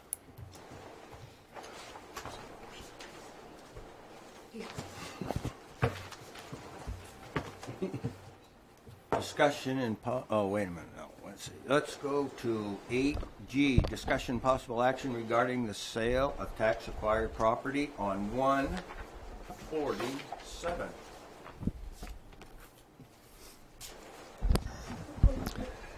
First, let me apologize for a little confusion in the packet. When it first went out, I had the memo for 142 Limestone Street. That was sold earlier and was able to get clarification from the Finance Department that it's 147 Limestone Street that is being proposed for sale tonight. The property, as far as we can tell, we've had it for a long time, and there's currently no taxes owed on it. I don't know if that was due to past monies that were appropriated to clear the taxes or what, but the minimum bid requested was $1,800. It's a piece of vacant land. Assessed value is at $5,200, but we have somebody that has tendered a check for $1,800, would like to buy it, and so we recommend that we go ahead and sell that to them for the money tendered. Move to accept the manager's recommendation. I'll second that. Moved and seconded to accept the tendered funds of $3,100. Wait. No, wrong one. $1,800. $1,800. The embedded one. Any questions or comments? Points to be made? Hearing none, all those in favor? Motion carries. Thank you very much.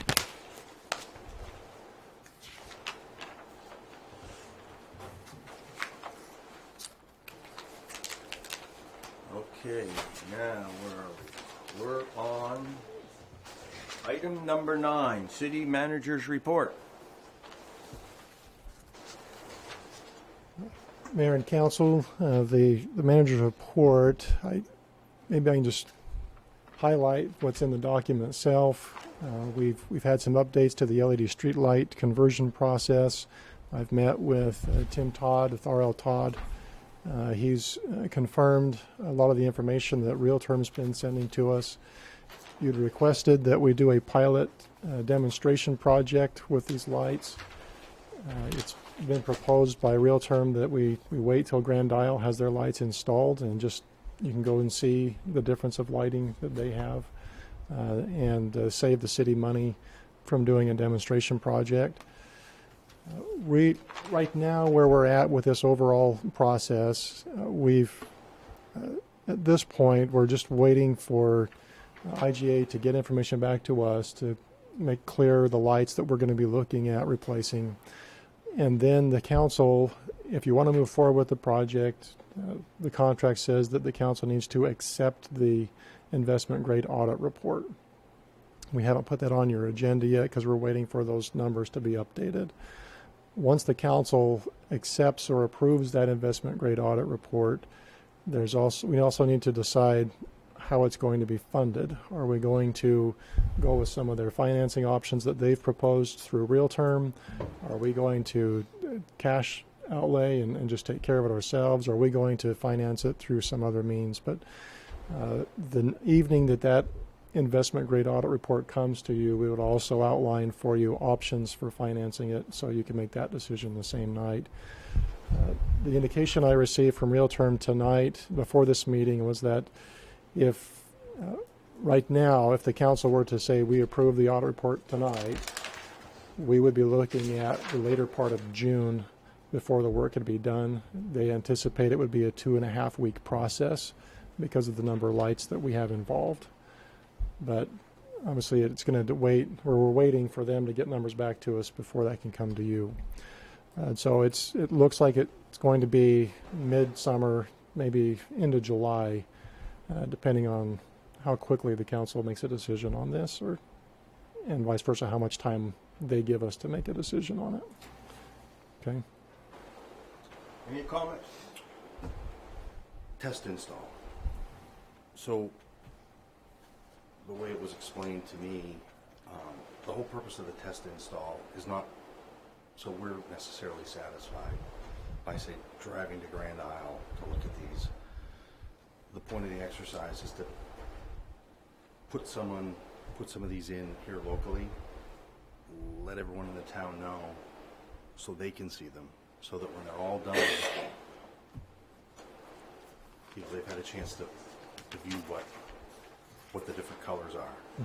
So they can see the difference between, say, 3,000 and 6,000, and they'll understand why we chose 3,000. Putting them up in Grand Isle doesn't really fulfill that part of the exercise. And I've been advised we'd be doing ourselves a disservice by not doing it. So that's my suggestion. We don't have to take council time to figure out necessarily how many and where. You know, you guys can figure that out, right? So that's my suggestion. In talking with, again, R.L. Todd as well as Real Term, what they've indicated is that in the streetlight industry right now, if they were to, you're not really seeing LEDs being designed for less than 2,700 Kelvin and over 4,000 Kelvin. So you're really looking at 3 options for an install. Right. So I'm confident we're going to pick the right one, which is 3,000. The point of doing a test is to show the people in the community why we did that by showing them the lights of the higher color temperature so they can see how white and antiseptic and too bright that it is. That's why we picked the lower one. Does that make sense? Yep. And if I just might finish my thought, so the difference between a 2,700 Kelvin and a 3,000 Kelvin, the blind eye is not going to be able to tell the difference between those 2 color variations. It really is a comparison of the sodium high pressure that we have now, which is going to be much more yellow. It's what we have out in the streets now. The 3,000 or even the 2,700 is going to appear much wider, and the 4,000 is going, in many people's eyes as they've gone through this process around the nation, it's going to appear like you just put a portion of the sun on the street, and it's very white.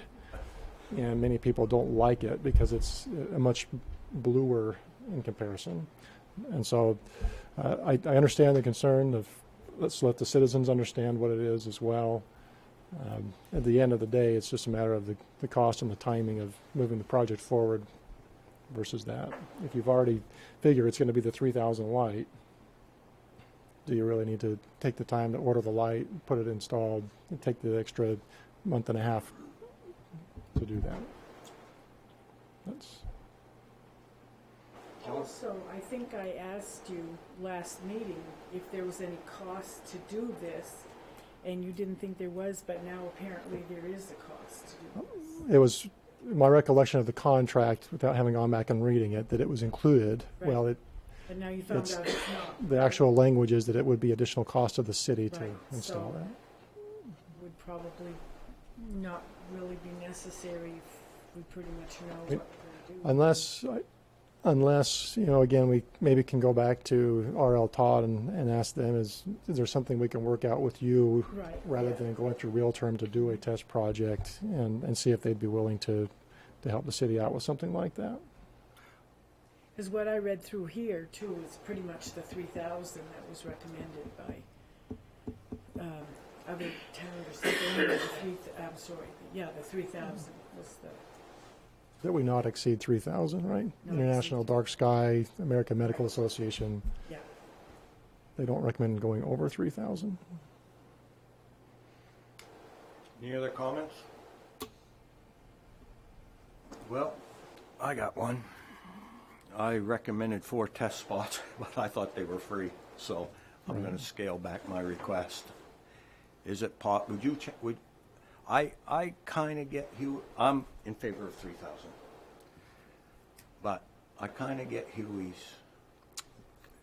Councillor Kirkpatrick's point. I got 2 points. Could you check with Mr. Todd and see what it's possible to get one test spot in Caribou that would have a 3,000 and a 4,000 next to an existing street light that we already have?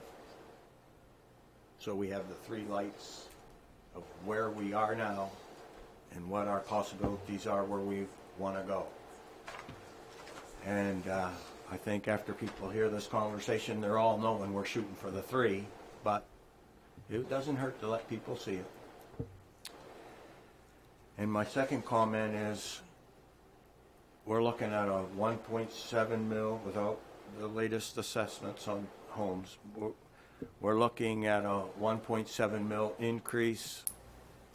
Round ball figure, this has a savings of a 0.3 mil reduction.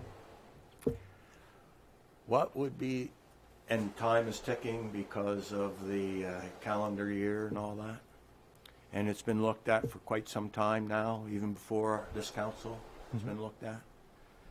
What would be the fastest way to expedite this process from the council's point of work? What do we need to do now to get this ball really going downhill?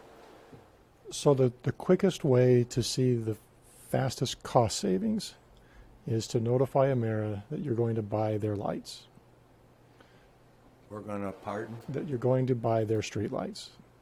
And they've already said that their street lights right now, if we were to buy all of the street lights in Caribou, that cost is a little over $13,000. Because a lot of the equipment has almost no value.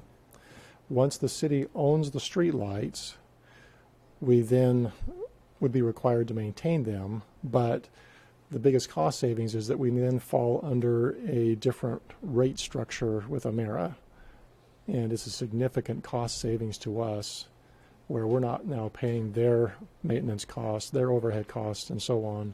So that's the quickest way to start to see savings in the project, is just for us to own the streetlights and be paying that lower rate charge. $13,000 gets it. $13,000 gets us started in the process. The process of changing out the LEDs, that's what would take place after the council approves that audit report, and we move forward with acquiring the LED heads and so on. Is this, if I could finish, does this mean that we're going to buy them? Got it. I think I got it now. Something went click. Is the sale of Emera to this? Yeah. And Gonna Max? change anything? Whatever that called. Maybe. It's a good question. Are they going to boost the price of everything, or? I personally don't think it will, but it's a All valid right, question. separate subject. So- Okay, so so that's the quickest way If to start the saving. council really wants to move forward with this project, and we are going to change out to LEDs, then the first step is to buy the lights from Emera and have those in our hands. And the second thing for us to do as an action would be to what? Approve the finalized audit report and determine, and so we got 1 and 2. The third is decide how we're going to finance it. Let's stick with the second one. I just want to get this figured. Right. When could that get done? We're supposed to have the final numbers this week. So their IGA should be complete this week? That's what they're telling us. Can I make a comment about the purchase option?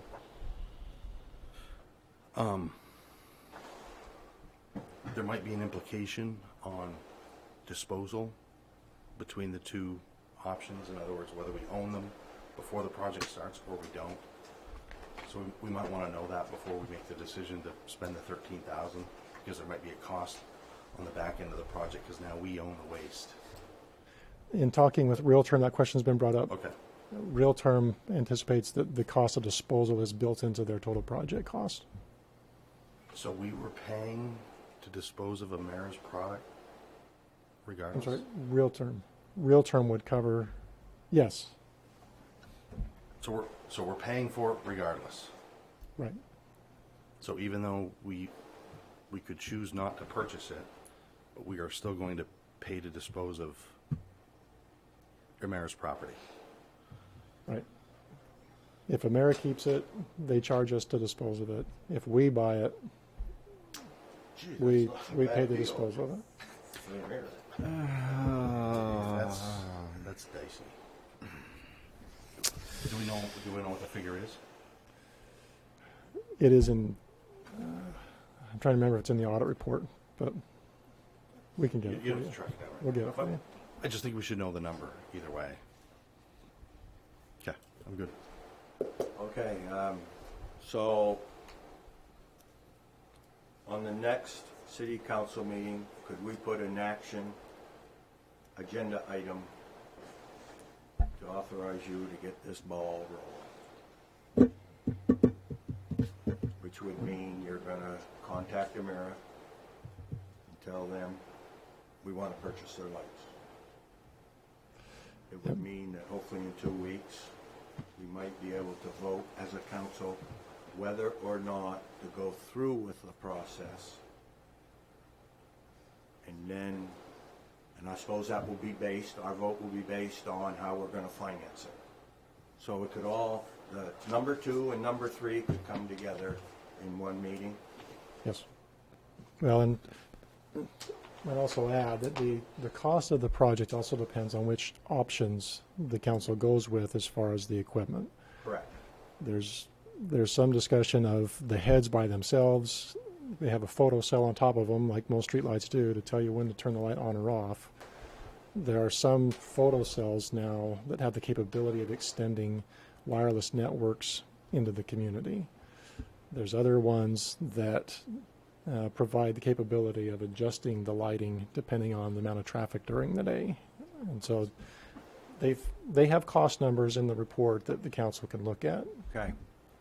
I would like to think that for our first go-around, we would look at simple. A light that comes on and off. Done. Wi-Fi can be added later if once the savings is proven. And that's just my opinion, but if we can get those numbers rolling. Okay, we got 2 agenda items for next meeting. The overweight limit on the road from the MDOT request. And now we have the street light motion that will be on next council meeting for a vote. And the floodplain. And the floodplain. And the floodplain. Okay. We thought we might have to need a little more time on that one, right? It depends on, if we have the audit report, we can do it. If we have the map for the floodplain, we'll do it. We know you want it on there as soon as we can get it, so we'll prioritize it. Okay? Okay. So that takes care of the first thing in the manager's report. The River Road, I included in the council packet some preliminary drawings for the River Road. Just quickly want to illustrate what's happening there. What's proposed is that the road would be shifted to the east, approximately 30 feet, and in that alignment, there would be 2 power poles that would need to be. One would be removed entirely because it's an old service pole to a trailer home on the very south end of the project boundaries. There would be another pole that would need to be relocated. Emera recognizes that as a city road project, relocation of the power poles would be at their expense, and they've made that comment to us. Right now, the alignment. The plans that were included in the packet are already out of date. There's been another iteration done which illustrates the road being pushed even a little bit further to the east so that we can try to maintain an 8 to 10 foot clearance from the power poles so that in the wintertime when we're pushing snow, they can do their customary off of edge of asphalt plowing and not worry about hitting the poles. The end result as far as the city is concerned, we would end up with 3 lots that we could put back up on the market. Right now there's 4. The 2 that are highlighted in green is proposed that they be combined into one larger lot. The homes on those two properties would need to be demolished for the road to come through. The next lot to the north of those, again, the home would be demolished. It's an older modular home that was added onto and would come down. The fourth home, the Jalbert home, this design allows us to save that home, and it still meets the zoning setback requirements. So we'd be able to put that property with the home and its outbuildings back on the market when this is done.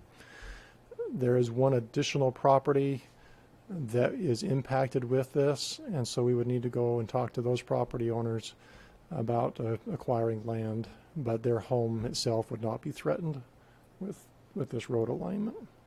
So that's the update as far as the River Road is concerned. So you have any questions on that? What's the RFP? Is that request for price? Request for proposals. Proposal, okay. Yep. What does that mean, request for proposal? That if you're going to put out something to bid, basically. Well, do you get a price on it? Yes. So you put out a request for a proposal and you get this price back. Right. There's different ways of saying it, but for all intents and purposes, you put out a request for people to give you information back, which may include a bid or it may include consulting information. In this case, it'd be bids. It's a bid, it's a lockdown price that someone's going to say, hey, I can do this for this amount of price. Right. Okay. Right. Does, what's the engineer say this is going to cost us? They haven't given us a revised preliminary estimate yet. But they have indicated that with this design, moving that road to the east, they are not anticipating needing to do slope stabilization, whereas the previous cost estimate of the 1.2 million anticipated that we'd be down there with equipment on the slope trying to rebuild that or regrade it.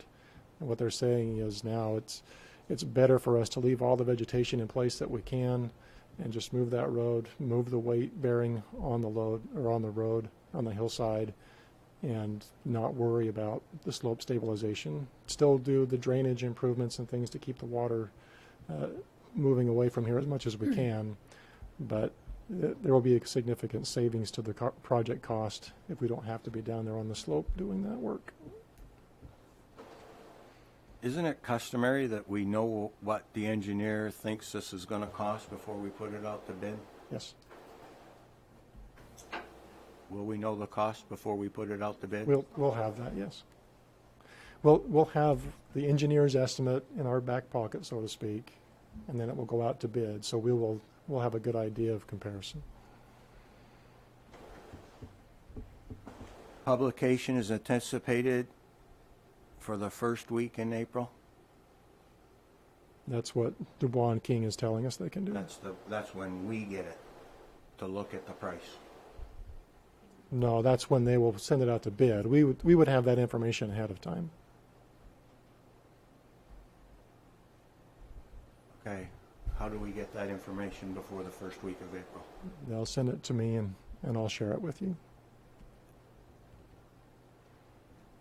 Will it require a separate city council meeting then? Doesn't We have have to. questions.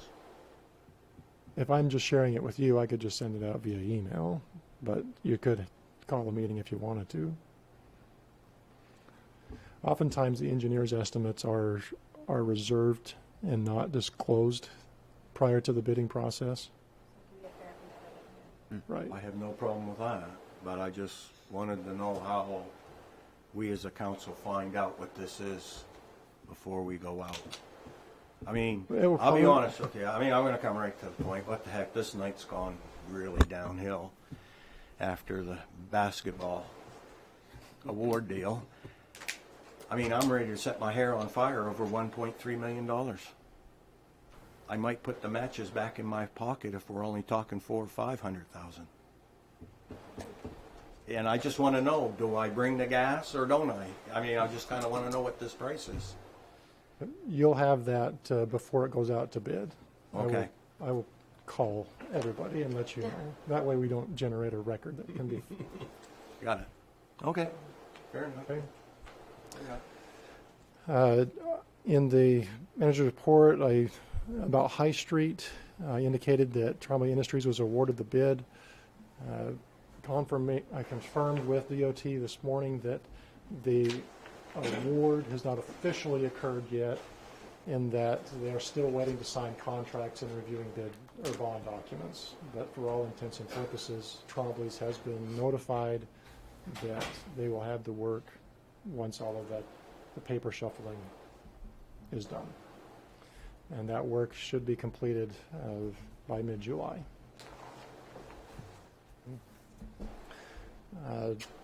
Nothing new to report on the Bird's Eye. York Street property conveyance is now done.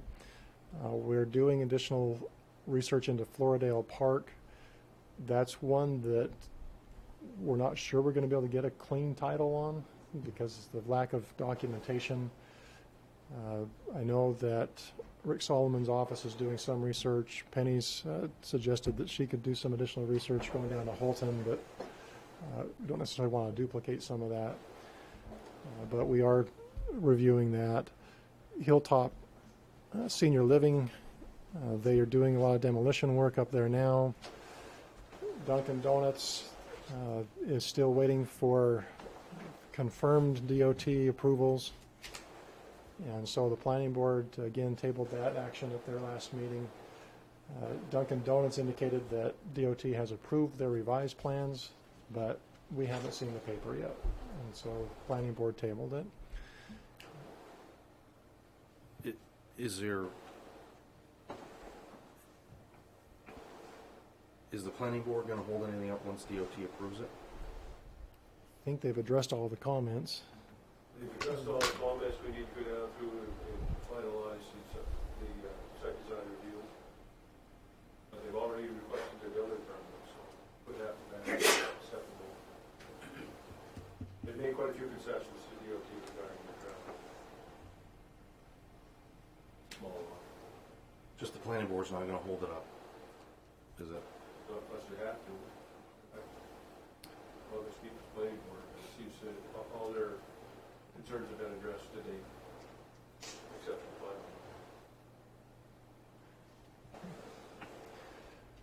the plan. We still have a pending discussion on the senior homestead tax credit program. I know that there's additional laws being considered at the state level that would modify that. I just looked at one tonight that would allow the city to offer the homestead tax or the state's tax credit program. The age for qualifications of that is proposed to be reduced from 70 to 65 years of age. So there's additional things being looked at the state level for that homestead tax credit program. At the airport committee is planning a couple of events in May and June. And we did receive an $81,000 reimbursement from the FAA for the T-hanger project. And so that's gets us back in the black with that project account. Also, just to make you aware, we now have a lease agreement for the main hangar for the next 9 months. A gentleman out of New Jersey wants to bring his airplane up here, and at least one, he's got two. And I know Denise took a call from somebody else that's looking to maybe occupy that more expensive hangar space long term. And so that was a positive for us. It's still waiting to get additional direction on the public safety building. And as far as the pellet boiler system is concerned, met with Kevin Adams, who he in a sense was our maintenance guy on those pellet boilers when they were first installed. He discussed with me a lot of the issues that are surrounding each of them. Right now, what we're trying to get is just information on the computer circuit boards themselves that are necessary for the boilers to operate. He's going to go out and see if he can even find them and get back to me on that. So, can I suggest a second and third, if not a fourth opinion as well? Sure. Okay. Unless you've got any other questions on that side Um, of things. Any questions on anything? Hey, Dennis, excuse me, I didn't mean to say hey. Mr. Marker, the one that says, where's the one? Okay, Floridale Park. If title issues are if title issues are a concern, the city may consider a long-term lease. It's an option. Hey. And I'm bringing it to you ahead of time. Hey. Well, this lease deal, yeah. Well, I appreciate that. That's a nice one. We own the property now. Yes. Not causing us any trouble. Right. I'm willing to sell it as is, where is. Boy, I can only speak of one of 7. Entering into a long-term lease is not a preferable option. It's up to the council to vote. I just want to get that in there real quick. Thank you. Yeah, I understand. Good. Like I said, we're trying to clean up the issues as much as we can, find out what the issues even are, because some of this, we can't find documentation of when the subdivision itself was even recorded and what the plat map was. And apparently there might be easements in place that don't have easements. Are you allowed to sell a property not with that stipulation that you buy this knowing that there could be problems down the road? Do you know? Mayor, I want to sell you a piece of ground. I have no idea what the issues are, but I'll sell it to you. Are you willing to buy it? Fair enough. Fair enough. Okay. I mean, that's why. Yeah. It's something to consider. Would say we'll retain ownership, but hey, we'll let you use it for all the intents and purposes you want. You just maintain all the surface improvements long term. That's where a long term lease might be something to consider. Okay. Or not. Or not. Or not. Should we just get lease stricken from the Webster's Dictionary when talked about in here? Is that easy enough? Okay. Thank you very much, Dennis. I thought we had parking lots on that list. Yeah, I had that on my list. Yeah. I've been discussing with Rick Solomon the status. I've also reached out to Cytel's lawyer at the time, and I've had conflicting opinions as to why things didn't actually go through. On one hand, the indication was there wasn't anything on the title reports that would have a reasonable person would have found to avoid going through with the purchase. What we found, Carl was able to go back through the finances. We did find that they paid all the money that contractually they were obligated to pay, both for the properties and for the leases. And so in that sense, they fulfilled their end. Again, it's just a matter of why did we not actually move and execute the deeds? I'm still looking into that. There was some, I've heard one opinion that it had something to do with Cytel's corporate policies of owning land or not. And again, I've got to check more of these things out.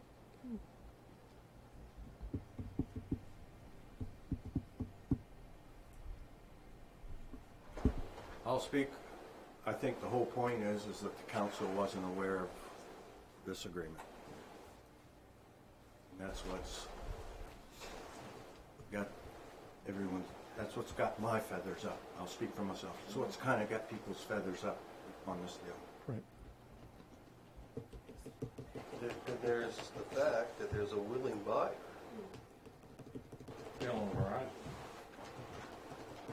For this same parking lot? One of, So Wow. and I think that before it hits the newspaper, maybe Cytel and this willing buyer can get together. I don't know, but So there was, in all of the discussions, negotiations that I found, Cytel was looking for the availability of roughly 100 parking stalls.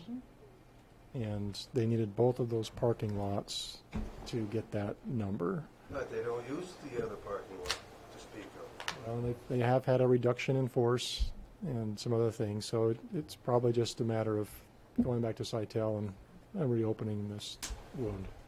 Is that something we could put on the next month's agenda, or not, maybe the next week?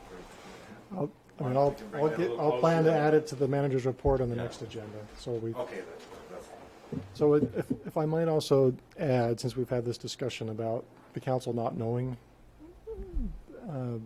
it was mentioned earlier by Gary Akins, he walked out the door, that he was not privy to some of those lease agreements. And I've looked into those, and it does appear that a very similar situation occurred, and that the previous manager was entering into some of those lease agreements that were not being brought to the council. And so I can attest to that. So that's as the purview of the manager. Administratively, for whatever reason, felt that he could be able to do that. And so I just wanted to share that as well. Okay, thank you very much. Number 10, reports and discussion by mayor and council. Council goals and priorities for manager.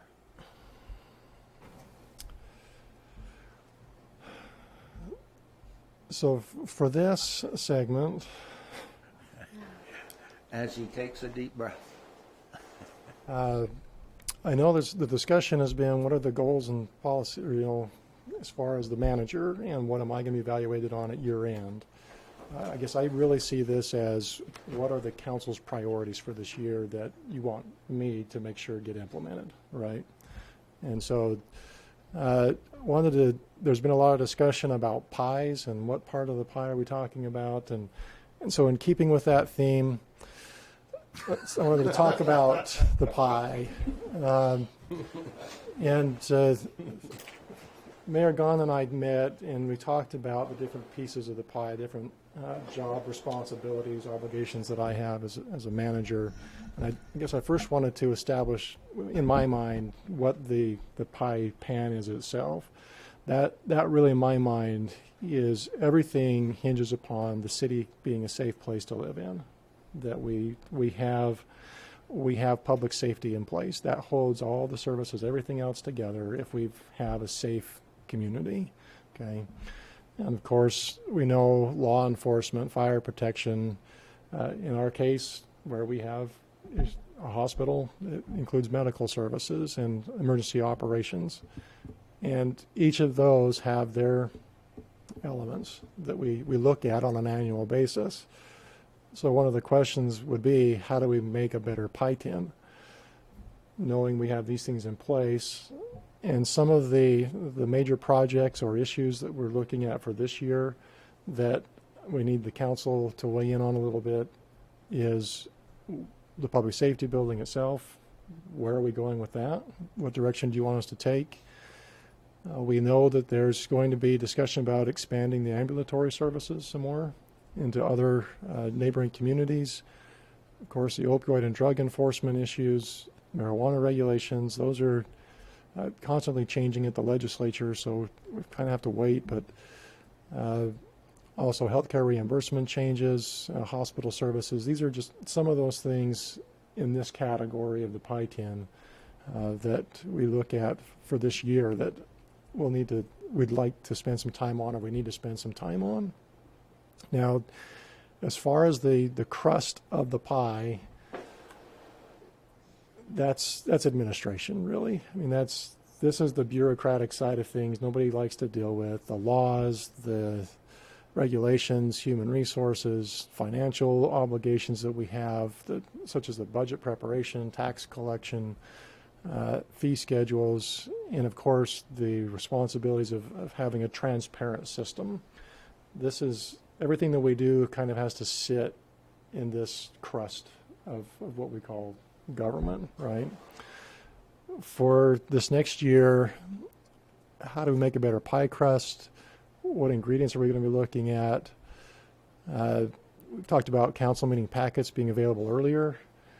We can say we've added that egg to the pie crust. We know the union contract negotiations to get done. We have a non-union compensation policy to finish out. One of my discussions with some of the businesses is that the city needs to look at its procurement policy. What is the process we go through to get bids, and for what amounts, and who do we contact, and so some clarification on our procurement policy.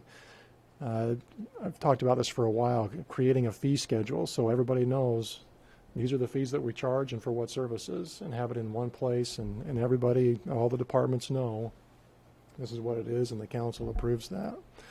Of course, the budget preparation process and any changes we want to make to that. This year, we've been working to put our insurances out to bid again. We did our health insurance last year, and anticipate going out for all of our building liabilities and so on again this year. And I threw the FBO services at the airport into this one. So then you have all the other things that we provide, meaning the services, the things that people really, their quality of life types of things, that stuff that's in the middle of the pie that people are eating or like to eat. And I put these into 4 categories: leisure services, economic development, community development, and infrastructure. Within each of those, we have, just for instance, economic development. You have tourism activities, working with existing businesses, trying to get new businesses, and even new development. And from those stem other activities in more specific terms. And so there's discussion about new branding and marketing campaign, creating a business directory, newsletter, how-to businesses, ribbon cutting ceremonies, the monthly visits, making sure we have our gap financing programs in place, downtown revitalization, facade improvement grants, and so on.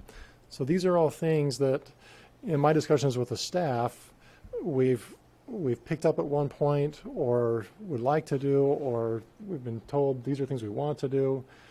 And again, it's a matter of which ones do you really want us to be focusing on from the council standpoint. As far as community development, we have our enforcement, ARM, assessing, what I would class as assisting the needy, and community beautification projects. So that gets into updating our zoning regulations, which the planning board's getting ready to send to you a massive rewrite of some of that. Ken's pointed out our general plan is at least 5 years old. I think it's older than that. It's now 5 years. 5 years old, so it needs to be updated. Of course, working through CDBG applications and other grant applications, the age-friendly community initiative and plans for how do we make the community better for all ages. Of course, we still have general assistance, family self-sufficiency programs, the housing programs. All those kind of all fall under that, assisting the needy. And then more the beautification side, the blight removal, continuing to clean up the bird's eye, but there's also other properties in town that we own that need to be torn down and properties cleaned up. And even the possibility of creating a beautification committee, some group that gets together and looks at, okay, who is the nicest yard in the town? Who is the, giving out awards, giving recognition, maybe planting some flowers in places, doing some things that way. Under our infrastructure, we've got another discussion about needing to inventory the storm drain system for the city, so we know what is in the place that way, actually getting it mapped and inventoried.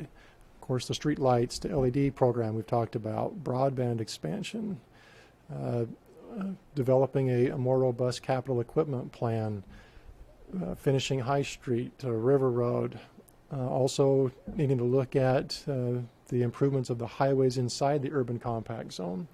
Right now you've got Main Street, south and north, Sweden Street, and other roads that are falling apart that right now that's not being incorporated into the budget. Well, I should say it's being requested in the budget, but it's not being funded through the budget process. Is that something we need to be looking at more? You've mentioned the downtown sidewalks and pedestrian safety. Our public parking lots need resurfaced. The accessibility and safety around City Hall, 60 access highway reuse. The fire and EMS roof is going to have to be replaced. The hose tower we've funded. And of course, as has been discussed, overall facility maintenance audits and plans, and airport development potential. The gentleman who is leasing, who just signed the lease for the main hangar, has indicated he'd be interested in leasing space for his private hangar at the airport. So those types of things would be bringing more revenue in and interest there. Then we have our leisure services, which I've incorporated as recreation and culture, really between those two. And some of this, it does also dovetail into tourism. And so you can see tourism is close there to the edge. But of course, this year we have the T-Park construction that needs to get done by September 20th. The Sincock Park construction, that building needs to come down and have a park put in place. Are there gateway areas that we want to start looking at enhancing and beautifying? What we're going to do with Collins Pond, the dam and the trail system, we didn't get that repaired last year. I know there's some things in the legislature this year that might make it easier for us to do this summer, where we may not have to go through the major permitting process depending on the size of the dam. And Gary and I have talked about that a little bit. Possibility of going after trail funding for enhancing the overall ATV and sledding trails in the area. Nylander inventory. Of course, the library programs are doing great. The Business Resource Center at the library. Talked about maybe developing another festival or event for the community. Of course, Thursdays on Sweden and the marathon. So these are all things, again, that have been brought up at one time or another that yes, we can work on all of them, but we also need to know from the council what are your major priorities for this year, and to help out with that, what I've got are some sheets. If you would take the time, and I've listed all of these projects in the different colors, and ask you to, in a sense, mark, for instance, for public safety priorities, your top 3. What are your top 5 picks for infrastructure, your top 5 for leisure services?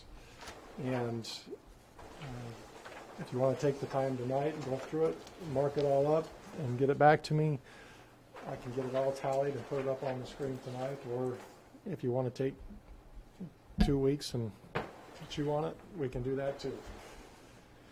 I would prefer to take time and over the next 2 weeks have them passed into you. Get it to him before we get the next agenda. Maybe that gives him time. Now, if you'll take a week, then I can get the results into the packet. Okay. If you want to take 2 weeks, I won't be able to do that. That would be questions we get it. Yep.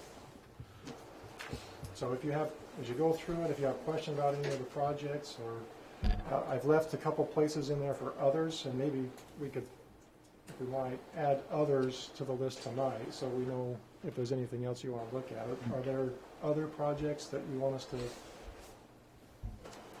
add to the list in any of those elements of the pie?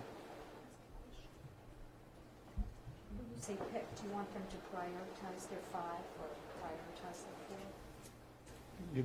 You don't have to give me a 1, 2, 3, 4, 5. If you just want to say these are the ones that I think we want to work on.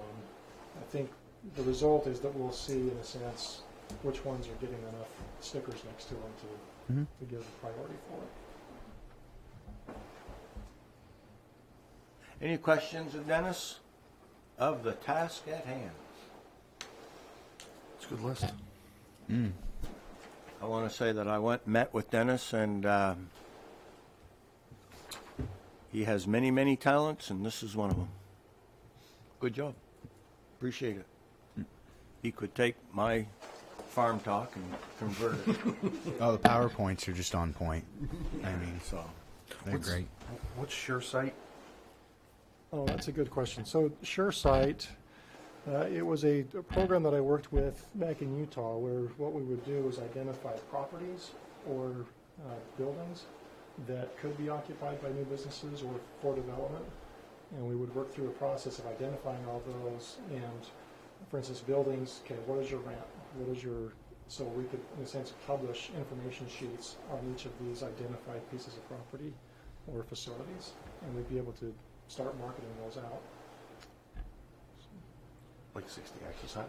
Like Right. That come out, Just jumps off the page. Yeah, that's the Sure site. That's the Sure site program. There. Also, I guess on this list, I didn't have it on the PowerPoint, but under administration priorities, there's SHAPE audit. What that is a safety audit that the state comes and they perform of our facilities. They walk through them with our staff and they identify safety issues that we might need to address. That's actually going to take place in June. So How do you prepare for that SHAPE audit? we've been through it once already. We know what questions they're going to ask, and we have the list that they're going to review. So we pretty much go through, clean up everything that we can. And, Do you do internal audits before they come? we try to. In fact, we just did one of the police station 2 weeks ago and have a list of items that we want to address before the SHAPE audit. Do they show up later unannounced? We, after the audit, not usually. They'll give us a list of things we need to address, and they'll follow up with us, and did you get them addressed? Okay. Didn't Public Works win the SHAPE Award a couple of years ago?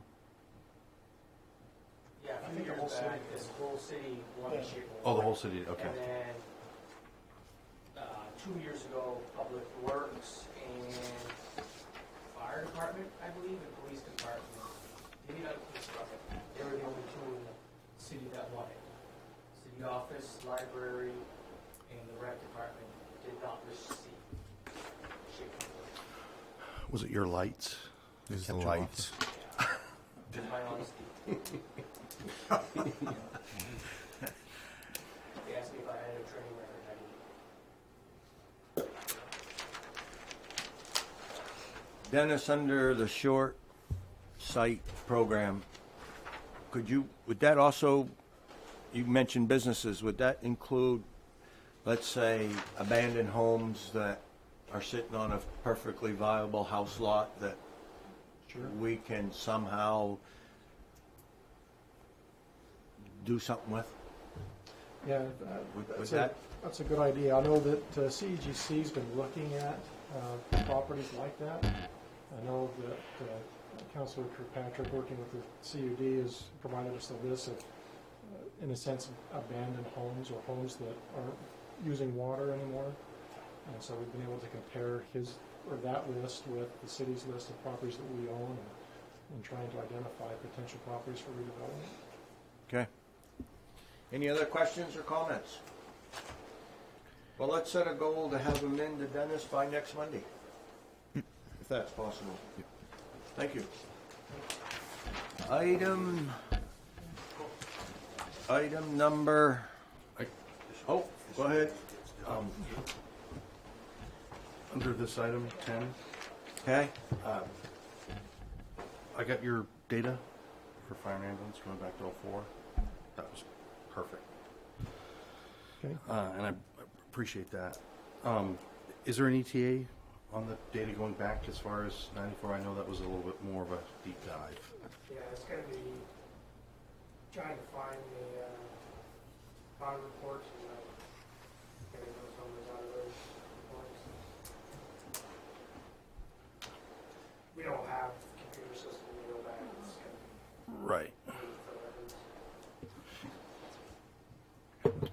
Just let me know how it's going. Just email me, just so I don't, because you might not be able to find it, or there might be only years that you can get. Maybe you can only go back to 96. 92, correct? 4. 94. 94. We actually have another city's clerk interning with us right now. She's trying to wrap up a master's degree, and this would be one of those projects maybe we can have her working on. If we can pull the audit reports and walk her through maybe the first one, she might be able to help us pull it together faster. Can I make a request that this is a agenda item for next meeting? Okay. Just Ambulance. fire and ambulance, and looking at this data that you guys have provided.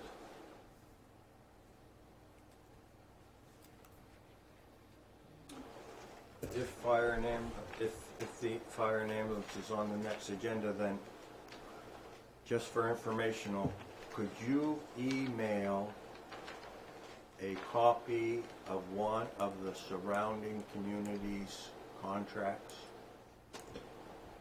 to the council? Which one?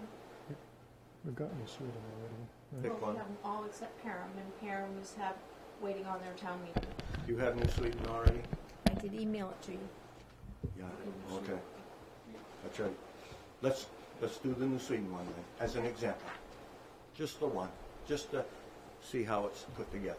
You want fire and ambulance, the two separate contracts? Yes, Okay. please. And this would have been approved last year, end of the year sometime, as I remember. Okay?